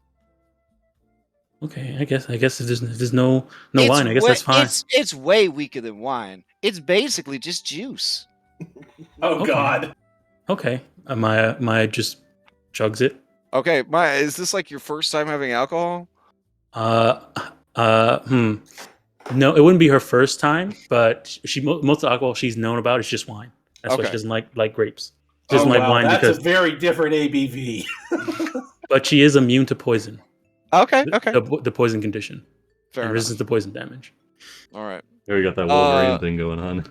Yeah. I mean, it tastes good. It's a little bitter compared to juice, but you get the hints of pineapple and a lot of coconut in there. Mhm. It tastes like the pineapple. I mean the coke. Okay, is coconut only from the Indigo Isles? Probably yeah. So this is my. No, they've got lots of tropical islands. So Would this? yeah, I guess I'm asking, would this be my first time tasting coconut and pineapple? probably if you grew up in the old wood, yeah. I Okay. doubt the import export business would go all the way, Mhm. go out of their way to bring coconuts to the druids of the old wood. Okay, then she's gonna taste it and say, "It's like, I mean, it's sweet, but I've tasted sweet, better fruit. Kind of has like a weird aftertaste." Well, the more you drink, the better it tastes. Oh God. Okay. And the more it clears you out Another later. round, bartender. Well, I know this might sound strange, but we just arrived on this island, and before we got here, we stopped by the Pickle Island. Mm. We met Pickle's Cage, and he said that he mentioned you. Actually. Oh, did he now? Mm-hmm. Did he mention me with a broken heart? I think yeah, it did seem like that. Did he look so sad he was going to go to Aresia, drink himself to death again? I'm not sure about that, but he did have the same face he always has. But his eyes were slightly closed a little bit more, so I think he was sad. Oh, that's sad to hear. I've been busy. I might head back there and let him know what's what. I think that's he did seem like he wanted to know if you were okay. That's all. The heart can never forget sometimes. Mm-hmm. Well, I guess if you want to, I'll continue to have some of this strange fruit juice. Certainly. Did I ever tell you about the time that I froze to death? We just met, so no. Oh my goodness! Let me tell you all about it. And she proceeds to tell you a story of how she was climbing in the mountains with a group of adventurers, and it was so cold that she froze to death, and then she went to the underworld and basically had to fight her way to freedom, essentially, and escape from the Nether Seas themselves. Oh, I'll ask her. How did she get out without a cutting of Thylea's heart tree? Oh, well, that's a funny story. And then she proceeds to tell you about how she entered a Game of 20 Squares tournament and managed to win as one of the prizes. Such a cutting. Oh wow. Mm-hmm. Oh yeah, it was a bit complicated, but in the end, it all worked out. When you're a thespian, you just sort of roll with the punches. Mm-hmm. Oh, me ask you this. As a thespian and being around the world, so well traveled, have you ever met Kira, the goddess of music? I can't say I've ever met him in person, but I think that they inspire me whenever I'm performing. Okay. You look like you're carrying a heavy burden there. Why don't I sing you a song? Sure. The last person who sang me a song was Haile Kyra, so I'm looking forward to this. Oh, that no talent hack? Let me show you how it's done. Mhm. And then she just, the lights dim, and the spotlight appears out of nowhere, and she takes the microphone that looks a lot like a pickle, Mhm. and she just looks you right in the eyes and goes, and like a lot of the glasses just shatter, and the bartender hides, and this guy over here, he says, not again. And he reaches for the broom and the dustpan. Mhm. All right. Under her hood, because she has her mask on and everything. Her snakes are covering her ears. Fair. All right. It goes on for about 11 minutes. It's a cover of November Rain. Mhm. Oh God.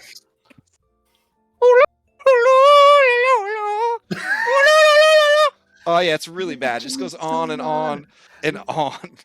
All right. So that's happening. So you guys who are Chad broing it up over here poolside, you can't help.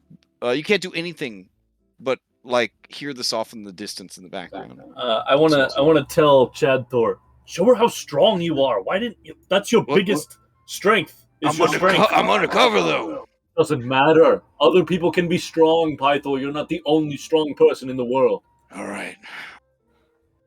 I'll do it, Andy. That was what the SIBO thing was supposed to be, but then you both made an Oh, like the SIBO thing. Got it. Yeah, just throw SIBO into the pool. All right. Yes. He picks you up, Andronicos. Oh, shit. He throws you 120 feet into the air, and then you go careening down into the pool. Please give me an athletics check to see if you can land the dive. You have water walking on. No, I never. Oh yeah, you Okay, never okay, partake. okay. You never partake. I never take of either. Oh Jesus. Okay, so you don't belly flop, but I mean the best you could hope for is a cannonball. I can do a cannonball. Oh, okay. All right. You just proceed.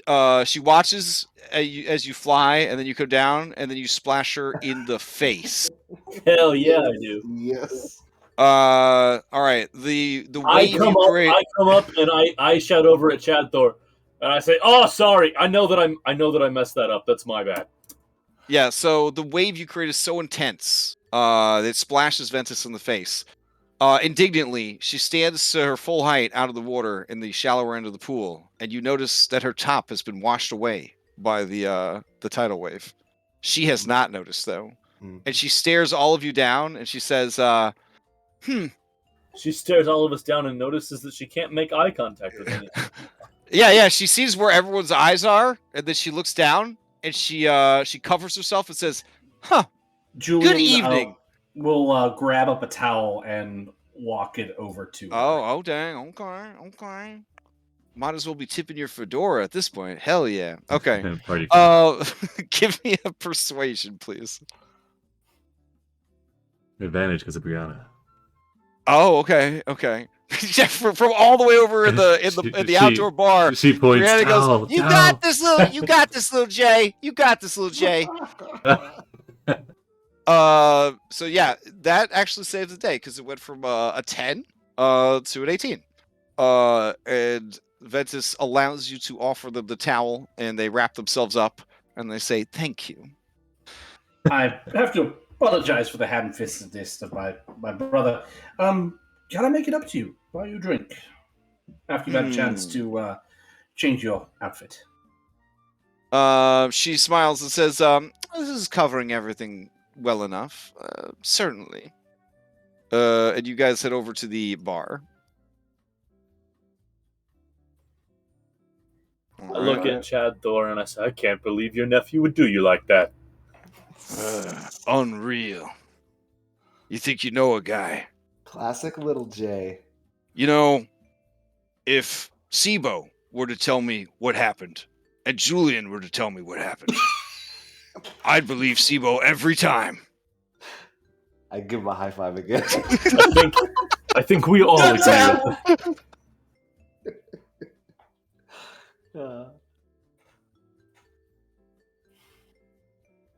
All right, so you sit down. The Ululu music finally dies down. All the drinks are now served in paper cups because all the glasses have been destroyed. All right. This woman, she orders a drink, and from what it sounds like, she orders something called the Scorpion Sting. It's different. What's in a scorpion sting? Oh, it's very strong, very alcoholic. It's you want to try one? What's in it? I mean, is it just strong alcohol, or is it something a little bit more nefarious? Oh, I mean, there's scorpion venom in it. But don't you like to live a little dangerously? I do. I'll give it a try. This guy over here says, I do, ma'am. And then his date is like, excuse me? And then they start arguing. You see Ventus roll her eyes as if this happens all the time.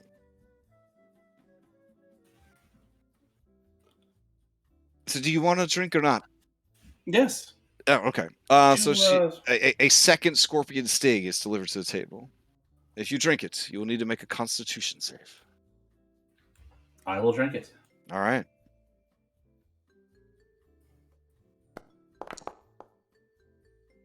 All right. Yeah, 16. You're fine. It is very alcoholic and poisonous. Awesome. Mm-hmm. She says, so what brings you and your brother here? And your son? She looks over at Sibo and Pythor, who are trying to choreograph their high five so that Sibo stops hitting Pythor in the knee. They finally landed, like, booyah. Yeah. He does have the stature of a child, but no, that is my halfling friend Sibo. He's got an iron cast stomach and a very eccentric sense of humor. He's been a fun traveling companion. I see. Your business people, I take it? We are. What business are you in? Are you allowed to say? Oh, all kinds of business. Wherever there's a deal to be made, money to be made, we're open to all possibilities. All kinds of business. All kinds of commerce, yes. Yeah, that sounds complicated. What's your favorite business of all kinds of business? The most The most business of I'm getting some BoJack Horseman flashbacks here. So It's an adult one, yeah. the most deceitful sort of business is always is the type that I enjoy. A little bit of misdirection. So you're a criminal family. I'm a criminal. The rest of my friends, they're more on the up and up. Mm-hmm. Oh, are these all your? This was your whole party over here. All these people. She Yes. motions over there to your B team. Orin sitting alone. I was gonna have a move over here. with Okay, Nika.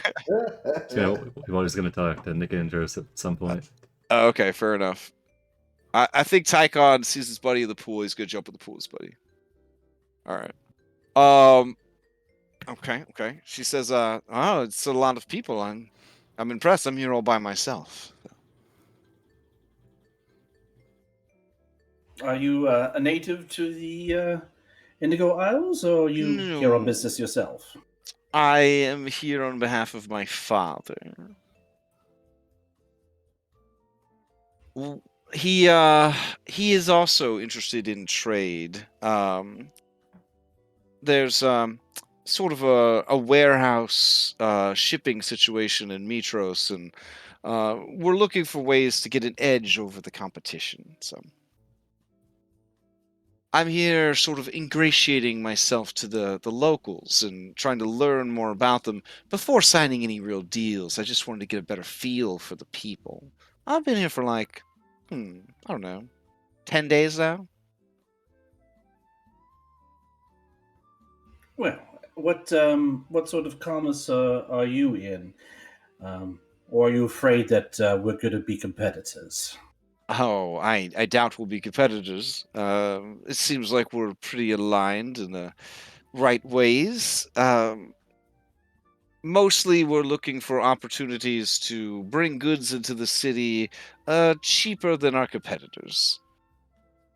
When I saw what an idiot the president was, I knew that I had a very good chance of striking a much better deal than his initial offer.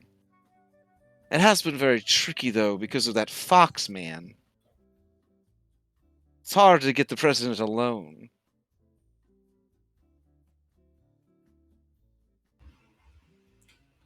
I If see. I didn't And know any better, I would say Nicandros is the real puppeteer here, pulling the strings.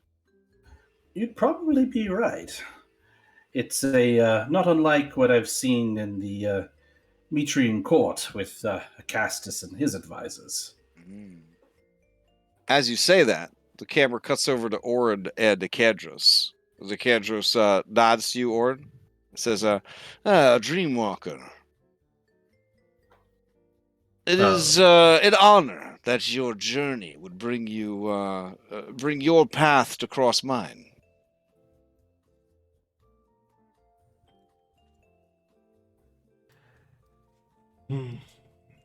Yes, it is interesting that we would find the king, or the president more so well advised. Do you know someone that goes by Chandris, perhaps? Yes. It's been a long time since I heard that name. The young boy left for his homeland of Mitros, I believe.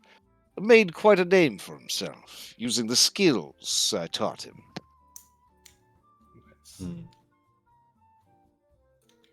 So you had a close relationship with him then?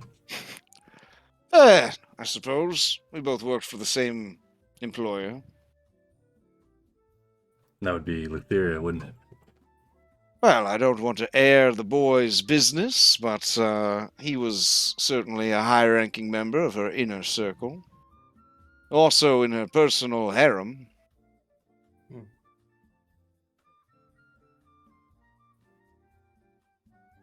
I would count Chandris as a friend, but I am wary of anyone who would be in the service of Lutheria. Then you're wary of yourself, Dreamwalker? That's correct. A wise stance to take. I myself have been enjoying several years of shore leave, as it was. Seemed as if perhaps you were sent here specifically to arrange this sort of establishment, or kind of gestures to. What? That's ridiculous. See, you deny it then? Deny it? I just happened to be walking the surface world, enjoying the sun upon my face and the wind upon my fur. putting my adorable toe beans into water that would not instantly melt them with its acidic and necrotic nature. And I happened upon the president as he was walking along the beach. He was crying a lot. I saw in him a young soul in need. I can't discount your efforts with the whale tribe. It seems as if they are indeed prospering under your guidance. Hmm. I just want to see if perhaps how exactly have you come to manage everything here? I don't manage anything. It's all the president. I'm just here supporting and advising as needed. Hmm. Do you have any? Well, Oren's thinking because so the president obviously didn't recognize us, and we didn't reveal who we were. But this guy obviously does. I mean, Yeah. okay. Anybody, he didn't speak up or anything. Mm. Oren will just continue. So you're not opposed with us bringing the Indigo Isles under the banner of Mitros and Aresia, then? Hmm. Oh, that's your true intention for being here, then. To try and sway these savages to your side of the upcoming war that is to come. Hmm. That In so makes a many lot more words. sense than business. I imagine you'd sussed it out. I'll speak plainly with you. If in this coming war, we would not seek the Indigo Isles as enemies, and if your allegiance truly lies with the Indigo people, as you said, you will see that it's best to have us as allies. Hmm. That really depends. Sidon's forces are quite powerful. Wouldn't it be in the best interest of these people to be on the winning side of the war? You might not have heard of Aresia lending its banner, as well as Acastus putting his weight behind us. I don't think the fight will be as one-sided as you think. Hmm. Well, then wouldn't it be best for the people of the Indigo Islands to remain neutral in these affairs? That would also serve our purpose. As it is, the people of these islands are far too busy squabbling amongst themselves as they always have. I doubt you'll find any sort of unity here, especially with that pesky dragon lurking about. We'll see what we can do about the dragon. It's one of the goals we've seemed to establish thus far with the president. I think he'll be amenable to it should we deal with them. I just want to know if we can count you as an ally or otherwise in the coming negotiations. Oof. I will advise the president in what is best for him and his people. I can make no guarantees, despite our religious affiliations, that I will sway him in your favor or not. I wouldn't ask for that, but if you truly seek what's best for your people, then that's all I would want. Okay. He raises the glass to you, pours a little bit out, and drinks it, and says, I'll keep it under consideration. Yeah, or nuts. All right. So, the evening sort of plays out. Are you trying to get info out of any particular NPCs, or do you just kind of let idle chatter take over? I try to get a little bit more information out of Ventus as far as who her father is and what they're dealing in. Somehow I'm getting like Maximus vibes, and so I'd ask, say things like, "Well, if you're selling everything so cheaply, if you're able to sell things cheaply, but perhaps negotiate a better price, What are you selling? Are you basically getting it for free on your end? Like I'm fishing to see if like maybe she was somehow tied in with Maximus and the slave trade that he was doing. Oh, geez, yeah. She smiles and says, no. In business, it's sometimes all you need is to have something cost slightly less in one port and slightly more in another. I'm just trying to make sure that whatever agreements I sign for my father, we have the lowest price here, so that we can have the highest price in Mitros. That profit margin is what's really going to push things in our favor. Of course. I just thought that you might be dealing in goods that trying to get those prices down with using forced labor, that sort of thing. Oh, no. Anyone who works for our family does so willingly. No strange pacts with minotaurs or anything like that. No, that's messy business from what I understand.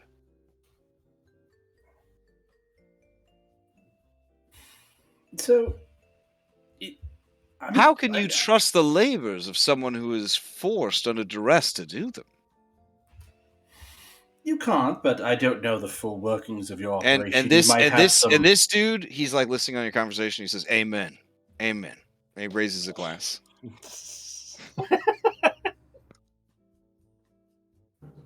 He was supposed to be on Scorpion Island.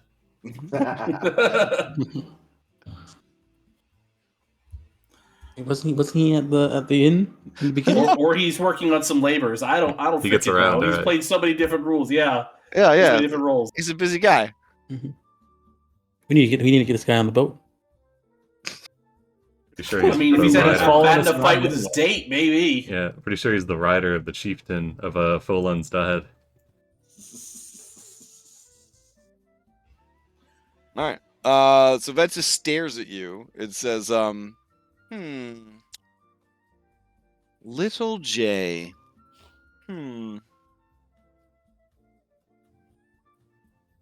Little J the criminal. It has been a wonderful evening.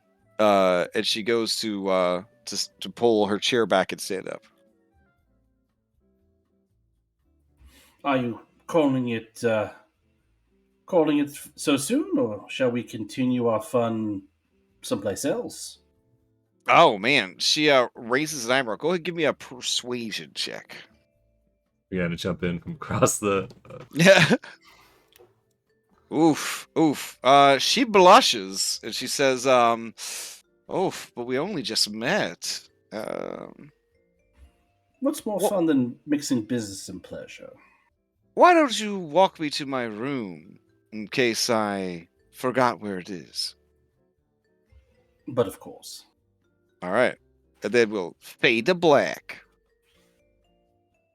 Because she rowdy. What happens, Julian, is one of the most violent and dangerous nights of your life. Oh God. Is this like Storm King's Thunder, violent and dangerous? Yes. Oh man. Oh shit.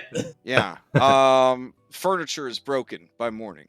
It is an ordeal.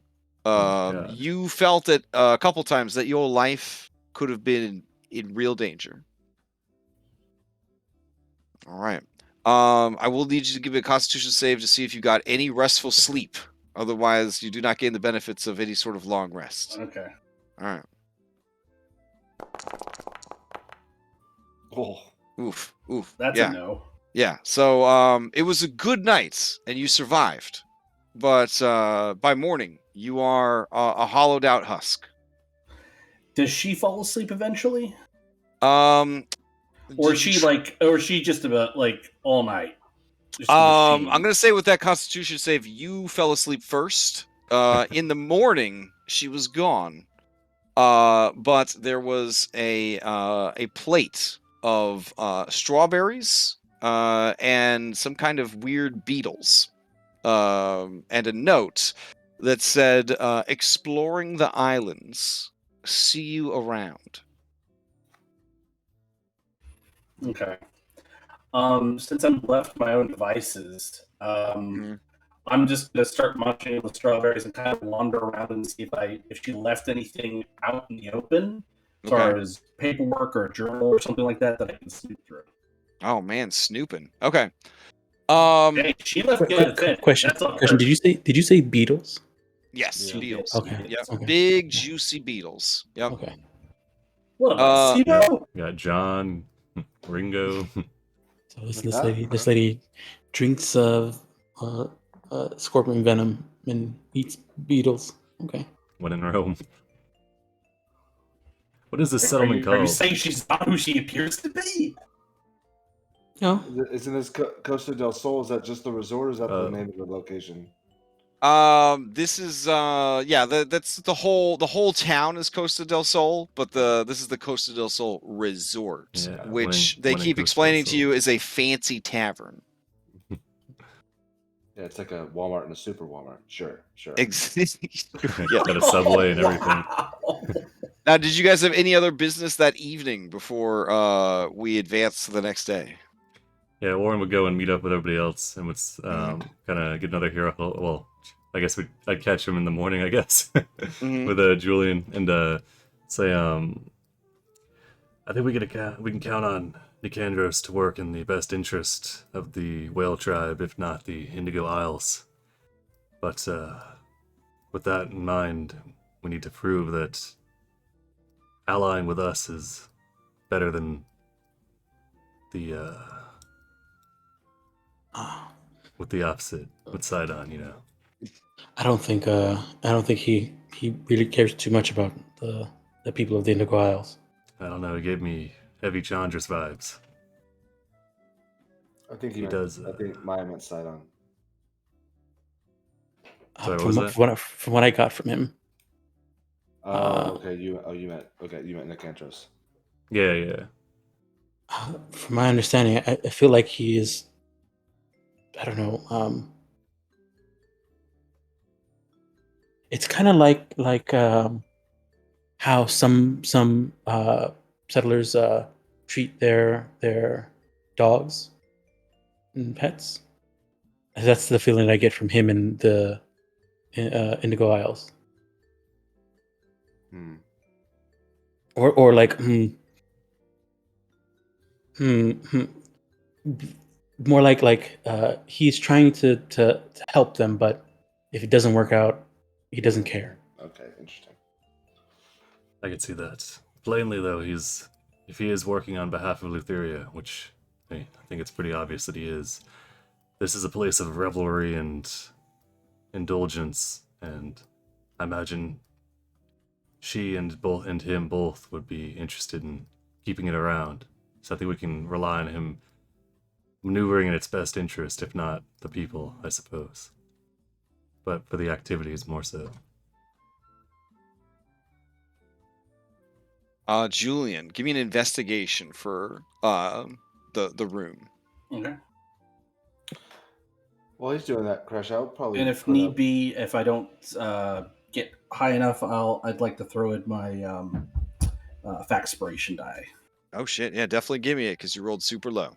Okay, great. And what were you saying, Sibo?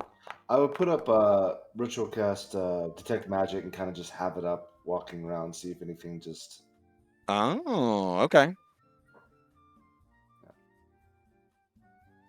I wouldn't have thought of it last night, but I would do it today.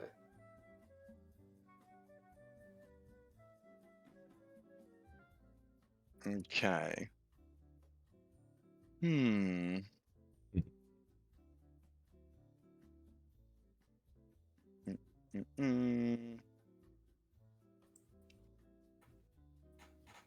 Okay. Cool. So Julian, you search the room. It has basically a wardrobe with lady person clothes in it. Mm-hmm.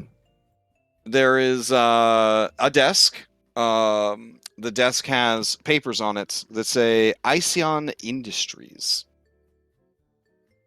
And the symbol is 2 capital I's. You know, like a Roman numeral 2 kind of thing. and it just says a lot of business stuff, like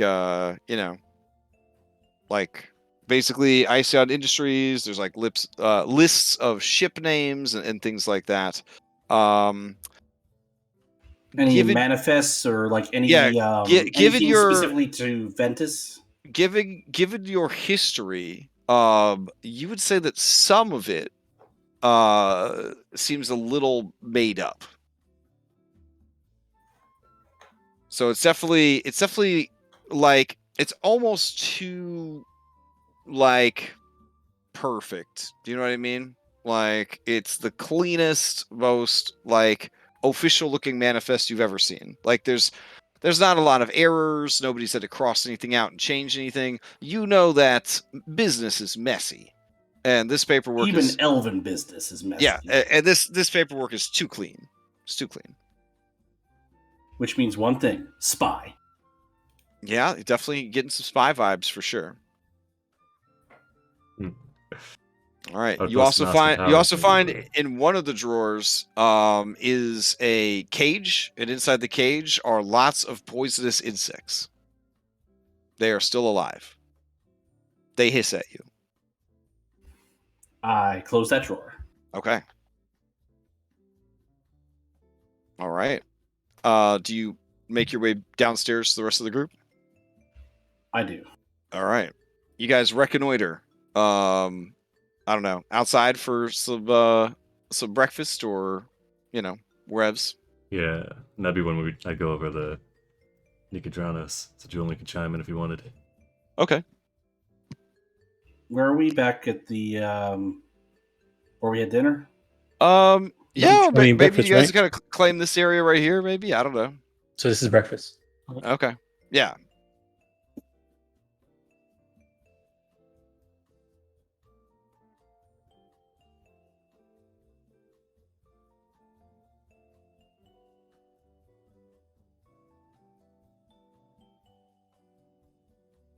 All right.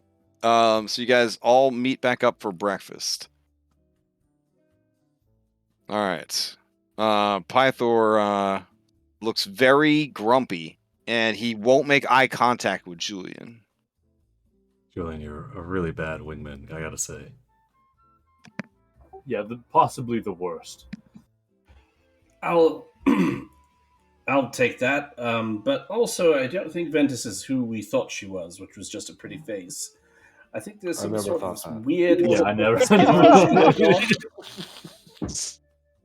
I honestly thought Chad Thor was going for the Pickleman, but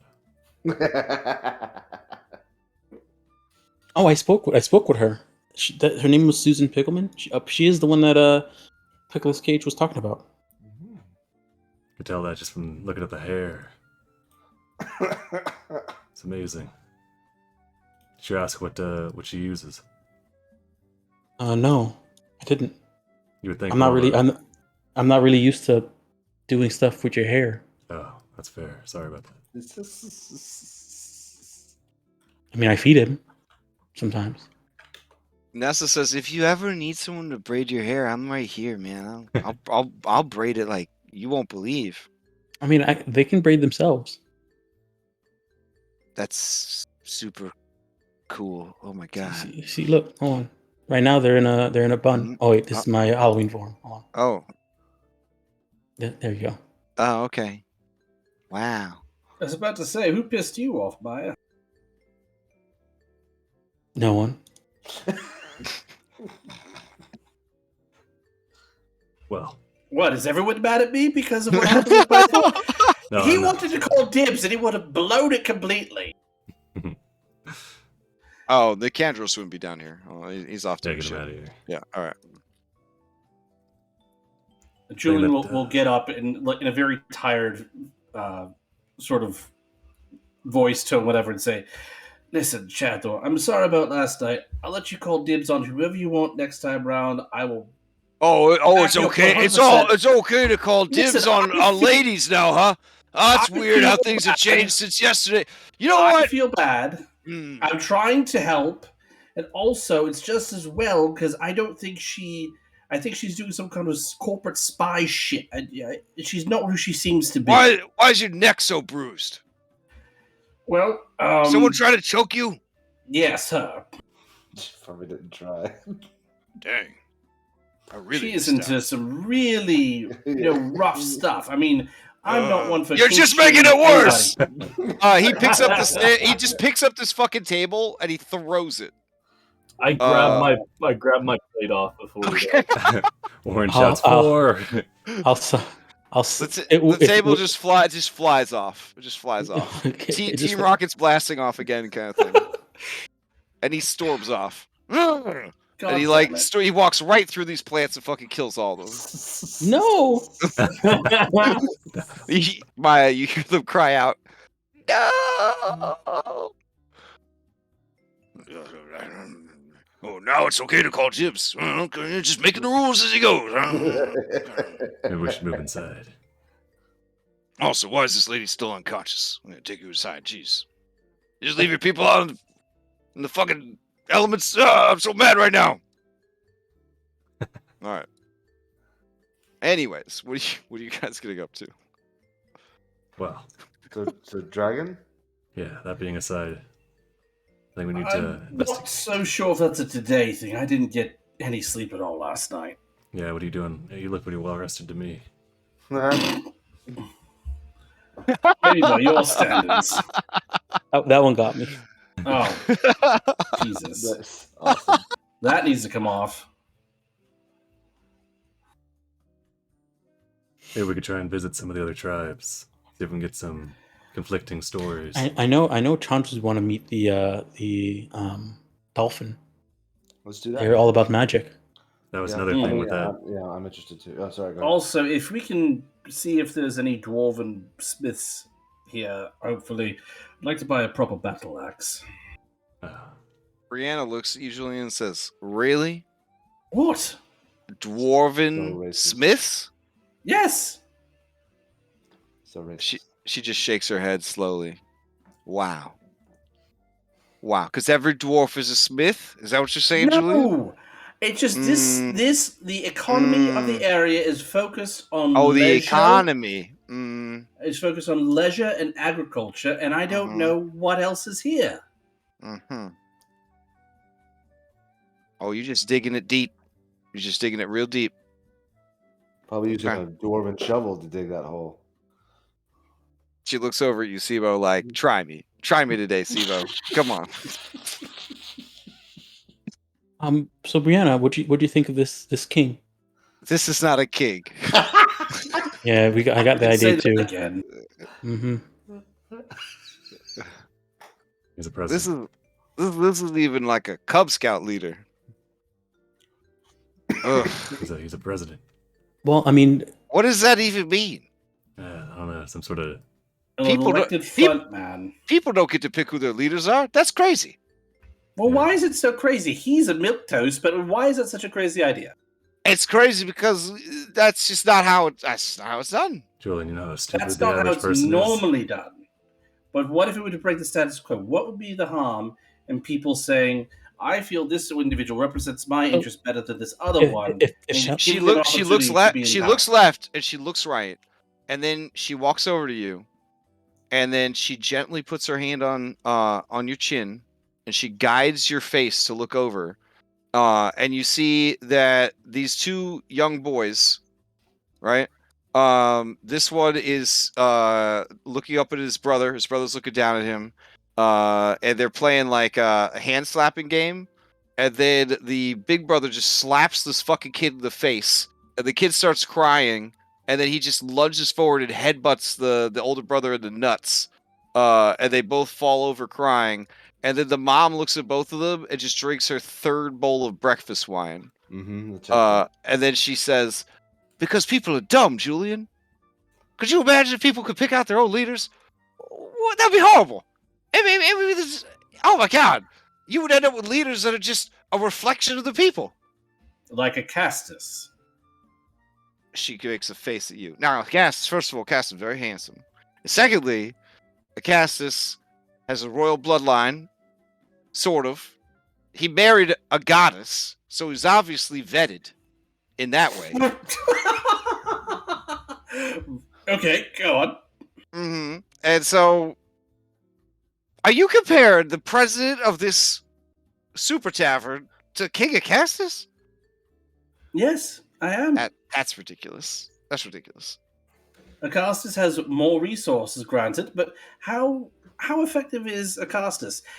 All of the good things, all of the good works that have come about have been Queen Valis's ideas.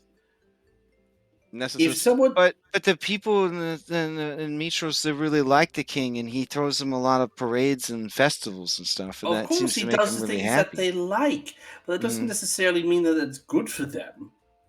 Julian, I'm afraid you're also giving your aunt a little too much credit. Remember how uninvolved in the city she was before we arrived?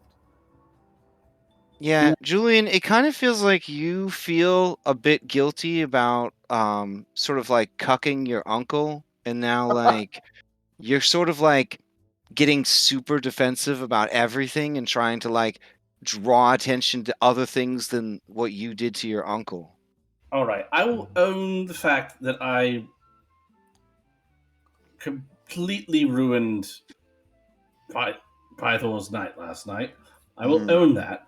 However, Acastus is an inept king, and I feel Mitros would fare better if there was, I don't know, there was some sort of representation of the people. Not necessarily a single sole ruler, but you had multiple voices coming to a consensus. Brandon just shakes her head. And then what? You get the Rosebud? President Rosebud? You don't want that.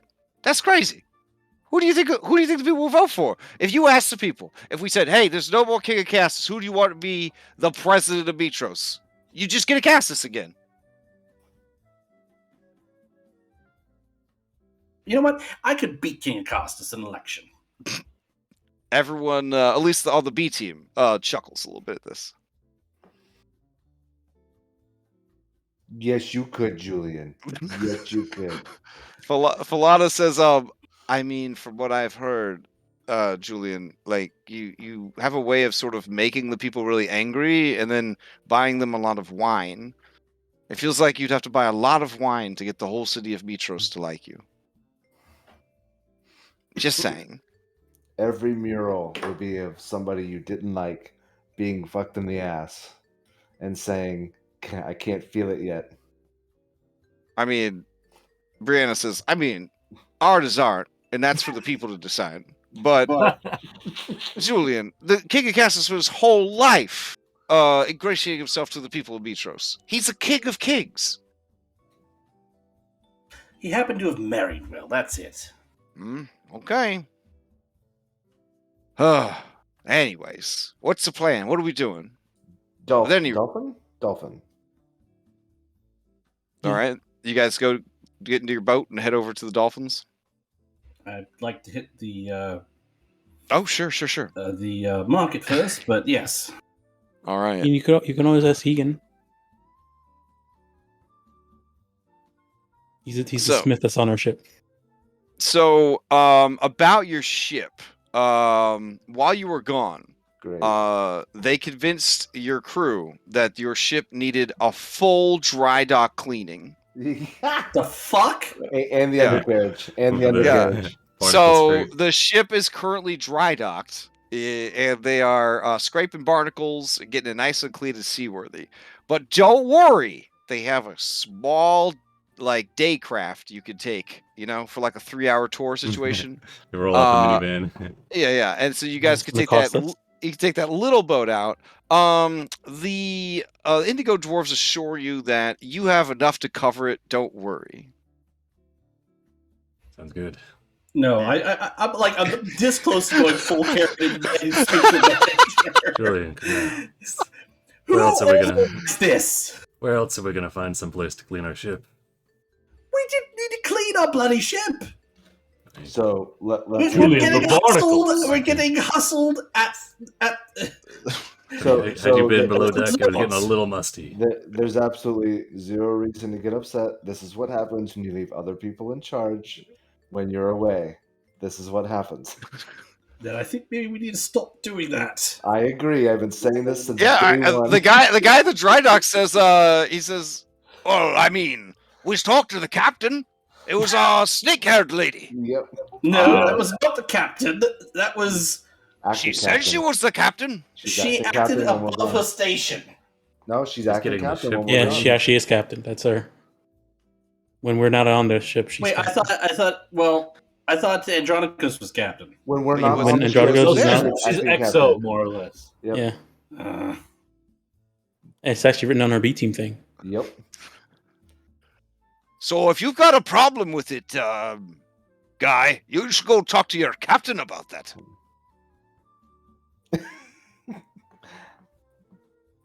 We don't have a problem. Where are the little ships?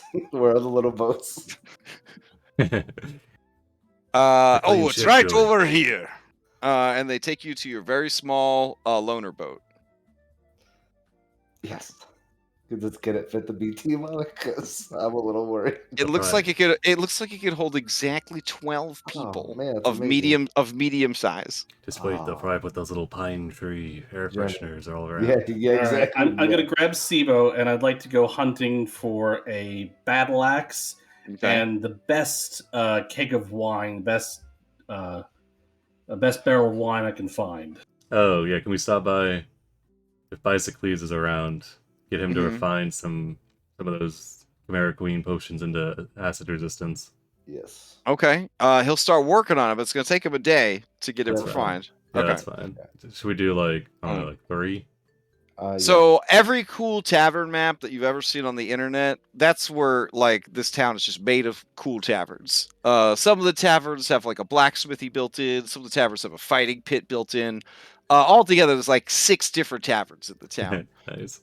Yeah. It's like you walk into any place and it's also a bar. Like it's an Yeah. ice cream shop, but it's got a bar in the back. Mhm, Yeah. mhm. Nice. Those are the best. It's also like got the walk-up bar situation, right? So Ooh. if you don't feel like going in, you just walk up to the outside of the building, and they got a bar there too. It's So all like New Orleans-esque. We could just walk down the Yeah. street. mhm, Yeah. mhm, mhm. Nice. everything's a tavern. Yep. They can make you, not make you. They can sell. Yeah, they can sell you those goods. It's a trade port. So you just standard player's handbook prices is fine. On anything out of the anything basic out of the player's handbook they can provide. Good. Okay. And what about the wine? How fancy wine are you going? Well, I need to apologize to Pythor, so I guess the fanciest.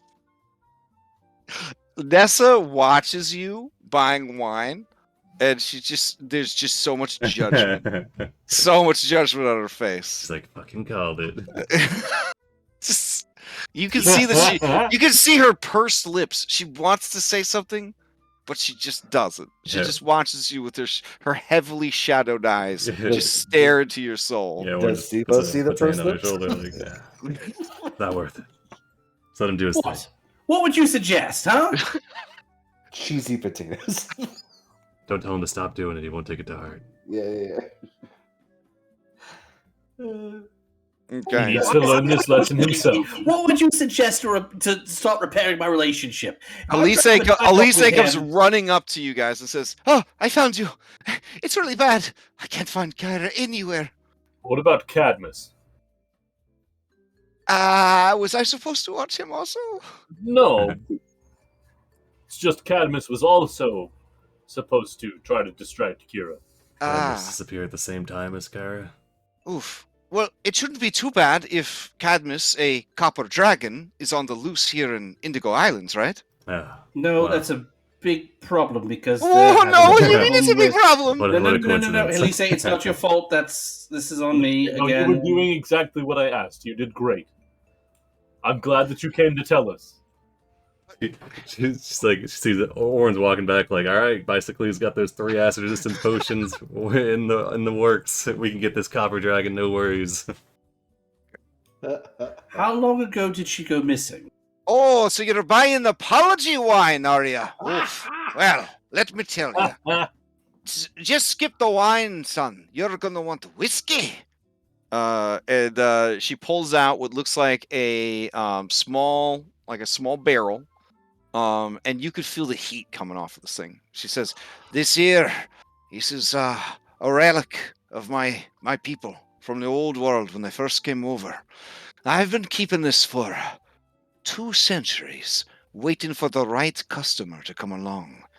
This here is magma fire whiskey from the heart of the Underdark and a world far from here. I'll let it go today for you for only 500 drachmae. Let me tell you, anyone who drinks of this fine beverage is going to forget all their woes. Their heart will be filled with the fiery passion of love and forgiveness. And maybe some violence." Wait, liquid Wait, fire? what was that last part? Liquid fire. Yes, that sounds good. Yeah. Mhm. Just be warned. Don't be drinking this near an open flame.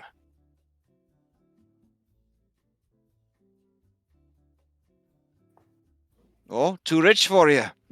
I understand. Oh, Sibo, how much do you think that we can spare? How much do I think? Julian, you're not spending party funds on apology wine. Pay it back. It Hold sounds on, let me pretty take a good. look. Let me take a look. Dronic We is can 200 spare years. Nothing. Well, she's had it for 200 years. God knows how old it actually how is. old it is, yeah. It sounds like Yeah. a bargain. All right, technically. Imagine if we blow it yes, up. Julian, we have it. The explosion we could get from this thing. Julian, think about this for a moment. Break Oren, down you the situation. estimate that if you were to detonate this small keg of magma fire whiskey, it would do 20 d6 points of fire damage. We gotta get this thing. Oh, okay, but then we can't give it to Pythor. We can't even let Pythor know it exists, or he'll drink it. Sibo's gonna fucking drink this stuff. What are you not talking about? Yeah, that's fair. Is Sibo gonna drink this, or is John gonna drink it? Maya's gonna want to try it because it's Oh liquid fire. no, she's got the taste for spirits See, we now. can all partake in it, and we can all just sort of, make things better. Julian, on. Julian, Come on. Julian, you Yes? cut your uncle, your alcoholic uncle, and now you want to get him alcohol to apologize. Do you see why this is a bad idea? Yeah, we save the bomb and get some That seems potatoes like for a him perfect instead. idea. Yeah, save the bomb and we get him some potatoes. Julian, you're a charisma character. Use your words. I tried using my words earlier, and he stopped off. Try better. You hear in one of the outdoor bars down the street, you hear the telltale sound of, "My friend, Chador! Oh, you look so down. Come, I will buy you breakfast wine. We will talk it out." God damn it, Telemachus. Probably what he You needs hear, right you now. hear Chadthor's blubbering. Telemachus says, "Well, my friend, it is very problematic to call dibs on anybody nowadays, but it does sound like you made your intentions clear," and so on and so forth. Fine. And Julia's gonna walk away, and he's gonna start heading towards the blubbering.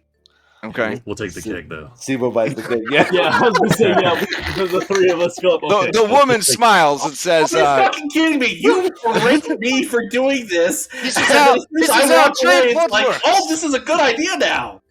No, not for fire. I would blow that shit up. Yeah. I mean, I would like to see it catch on fire as well. I'm gonna Add put it cask, inside a whale and drop it on that guy's house later. add cask of magma fire whiskey. Yes. You got that one. 500 drachmae, 20 d6 points of fire damage. But the more you drink, the less dice it will have. Nice. Okay, can we all take one drink, and that'll be just one? Take this 19d6. Okay, sure. You each take Yeah, one shot just to taste how good it is. Yes. Okay, this is without Pythor and Julian to enjoy it. Correct. Yeah. It honestly makes you cry. It's so good. Oh. It's absolutely the finest drink you've ever had. It warms your entire body. If this was a Yes. Breath of the Wild game, you would not have to worry about cold damage for 3 hours. So, Are we immune to It is like fear for it is like 24 liquid hours? fire. Yeah. Uh, Oh, it doesn't grant any like immunities to magical cold, but actually you could probably stay warm with this as if you were wearing warm weather, cold weather clothing. nice. Do we have advantage on checks to Fear. resist being frightened until? Oh yeah, for sure. All right. Yeah. All right. As a person who's immune to poison, does that not affect me? Oh, you feel something. Okay. It's like when Legolas had that 50th tankard of dwarven ale. Yeah. All right, let's go get those dolphins. All right. As you approach, you see Chad Thorne. He says, "It's bad enough that he turned his back on his own mother, and then wouldn't even let her come on this adventure. And then I show up in her place, and he does me dirty like that. I think there's just, I don't know." Oh fuck yeah! He's After a I find the piece thing, of shit. What? Oh, was that you, Julian? Did you? Yeah.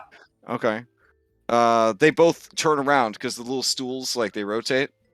They both rotate their stools. And Chad Thor says, "Yeah, I'm talking shit.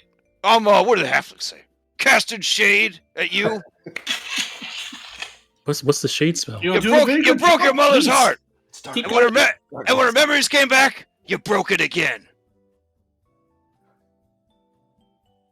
I didn't realize that I had upset her. I thought I was giving her space. Upset her? You were a champion. You turned on her. I thought she had died. And that's how faith works? You just give up on someone? Try giving up on my fucking mother? Because she died? Huh, Julian? Well, generally speaking, before all this adventure kicked off, my understanding was when you were dead, that was sort of fucking it. So excuse me for not understanding all the rules. Mm-hmm. But it's no excuse. Keep going. When it comes to faith, you don't need rules. You feel it, and you follow it. And apparently you didn't think your mother or her memory was worth honoring. Because you jumped on the next boat that came along, and you upgraded to that nerd shit. No offense, Yes, Dad, I did. if you're listening. No offense. No, it's as you put it, it's nerd shit, and I changed alliances, and it's not right, but it's what I did, and I had lost all connection with her, and I thought that was the more important thing to do for the good of our common goal, but I was wrong. And then when she comes back to herself, what is she faced with, huh? That her son's carrying around the soul of the man who ruined her, and then he abandoned, and then you abandoned her. I have Esther's soul trapped, and at the time it was the best solution I have, and I now have to carry that. It's not right, it's what is. And I was trying to give her space. She seemed happier with Telemachus, and seemed happier for her to be able to do her own thing. And I'm not a good person, if you hadn't realized. I'm still trying to figure these things out as I go. And I'm sorry for making things worse for you and I last night. I was actually kind of hoping that we could take time to bond, and my dick got the better of me. Listen. And I'm sorry. That Ventus lady, she was mean anyways. Making fun of my weight. I'm very beautiful. You are more of you to love. And I mean that sincerely, Uncle. It's her loss. And what hurt me the most wasn't anything to do with that. It's everything to do with you and the choices you keep making. You just keep breaking your mother's heart. I got a lot of kids. Way more kids than I should have. More kids than I can keep track of. And I screwed up with every single one of them. When I saw you and your mom, I was happy. I thought, hey, one of us got it right. And then to see how you treat her.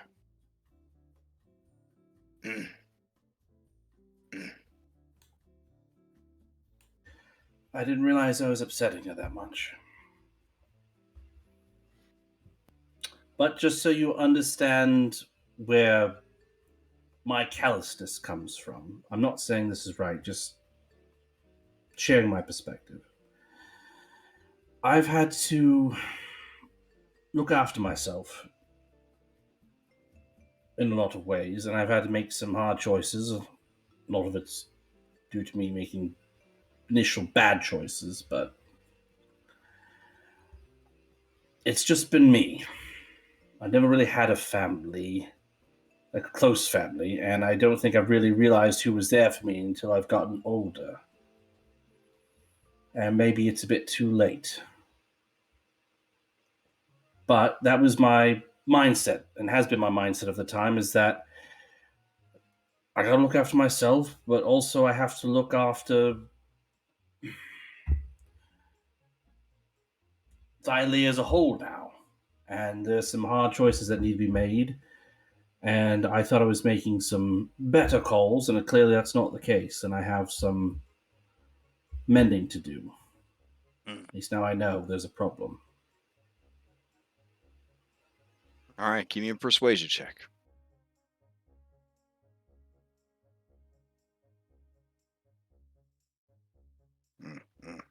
From down the street, Brianna stares Shadthor down. We had advantage because it's a god.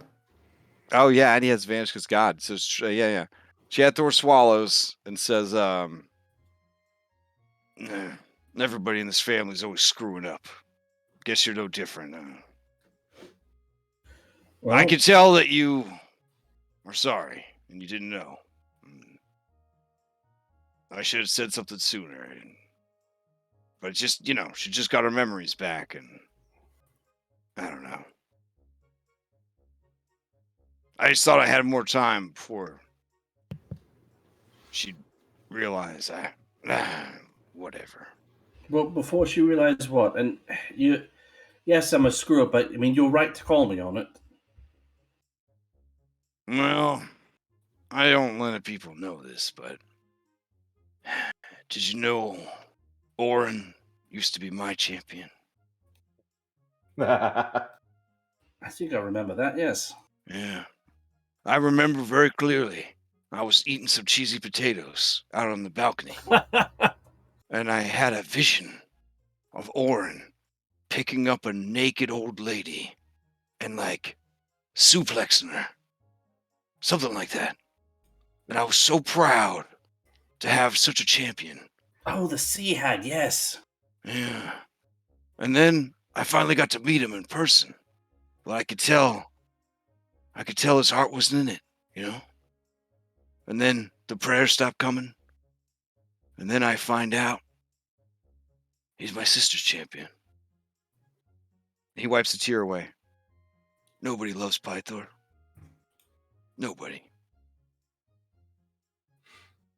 Telemachus puts a hand on his shoulder and says, I will be your champion. And then Shadthor says, I think you're all the gods' champions, Telemachus. Champion of the 5.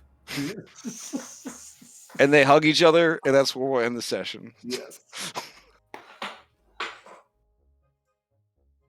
Wow. I feel like this session flew by. Yes, I draw. Yeah, I looked up and I was like, wait a second, it's 11:30. Yeah, it went by so fast. Well, you covered a lot of ground, a lot of role playing. You had a lot of fighting before, so Yeah. No, it was a fun session. I agree with Dom. It just went by so quick. All the good ones too. All the good ones too. Get back me up on that at all, Julian. God damn it. What the fuck? All right, so next week you could take the SS Micra Pisaria, aka the SS Small Fish, and you could take that, sail over to Dolphin Island, try to find and meet with the Indigo Elves and learn their secrets. Supposed to be a 3-hour. It's good that you guys already killed Cetus, because Cetus, their lair is the Indigo Islands. So, okay, then I guess that is it. Anybody have any announcements? I think I have one on the general chat. I put up a little poll just to find out what the community thinks of what game I should run next. Because I'm thinking about running another full-on campaign. Right now, I think what's winning is Waterdeep Dragon Heist. Ooh, nice. That's a good one. So It's good. It's short. There's 4 different versions of it. yep. Yeah. So that's cool. It's cool. Yep. So it's also one that I've already done. So the temptation to try to sign up for your game is 0. So it's Mhm. good. It's good. Mhm. So, all right. Second place is a Rhyme and a rerun of Rhyme and Strixhaven or Strixhaven. Ooh. All right. Well, I don't have any real announcements going on. Just continuing the games that I'm running. Patreon is still going. Gonna have some video content coming out. Foundry stuff. I'm gonna try to do, instead of one big video of Foundry stuff, maybe do a bunch of short videos of just like, this thing in Foundry is cool, and this thing in Foundry is cool, and just kind of put those out, since that's what the patrons wanted for the video, was just Foundry stuff. Yep. So every video will, of course, have to start with like this incredible disclaimer, like, as of this date and this time, in this moment, this is something that's happening in Foundry, and it's cool. So that way, when you watch it like 3 weeks from now, and you're like, oh, that doesn't work anymore, it could be like, hey, You could do a series or like this is Foundry 9.0 series, and the first video could be like a run through of all your current setup, like your current mods, Yeah. and then the next subsequent ones could be showcasing like individual mods or combinations. yeah, that's a good idea. Oh, speaking of prep and Foundry and stuff like that, I think Tuesday, Arc and Red are doing like a big like Oh yeah, hangout, like a community DM chat. hangout. Yeah, Oh, DM nice. hangout, cool. community I prep. might start jumping in on that. Yeah, so just a bunch of DMs are going to be prepping at the same time in chat. Nice. All right. Well, I hope everybody has a good week, and I'll see you around the Discord, and we'll continue this next Sunday. All right, sounds All good. right. Thanks for the game, game. Crash. Night, everybody. All right.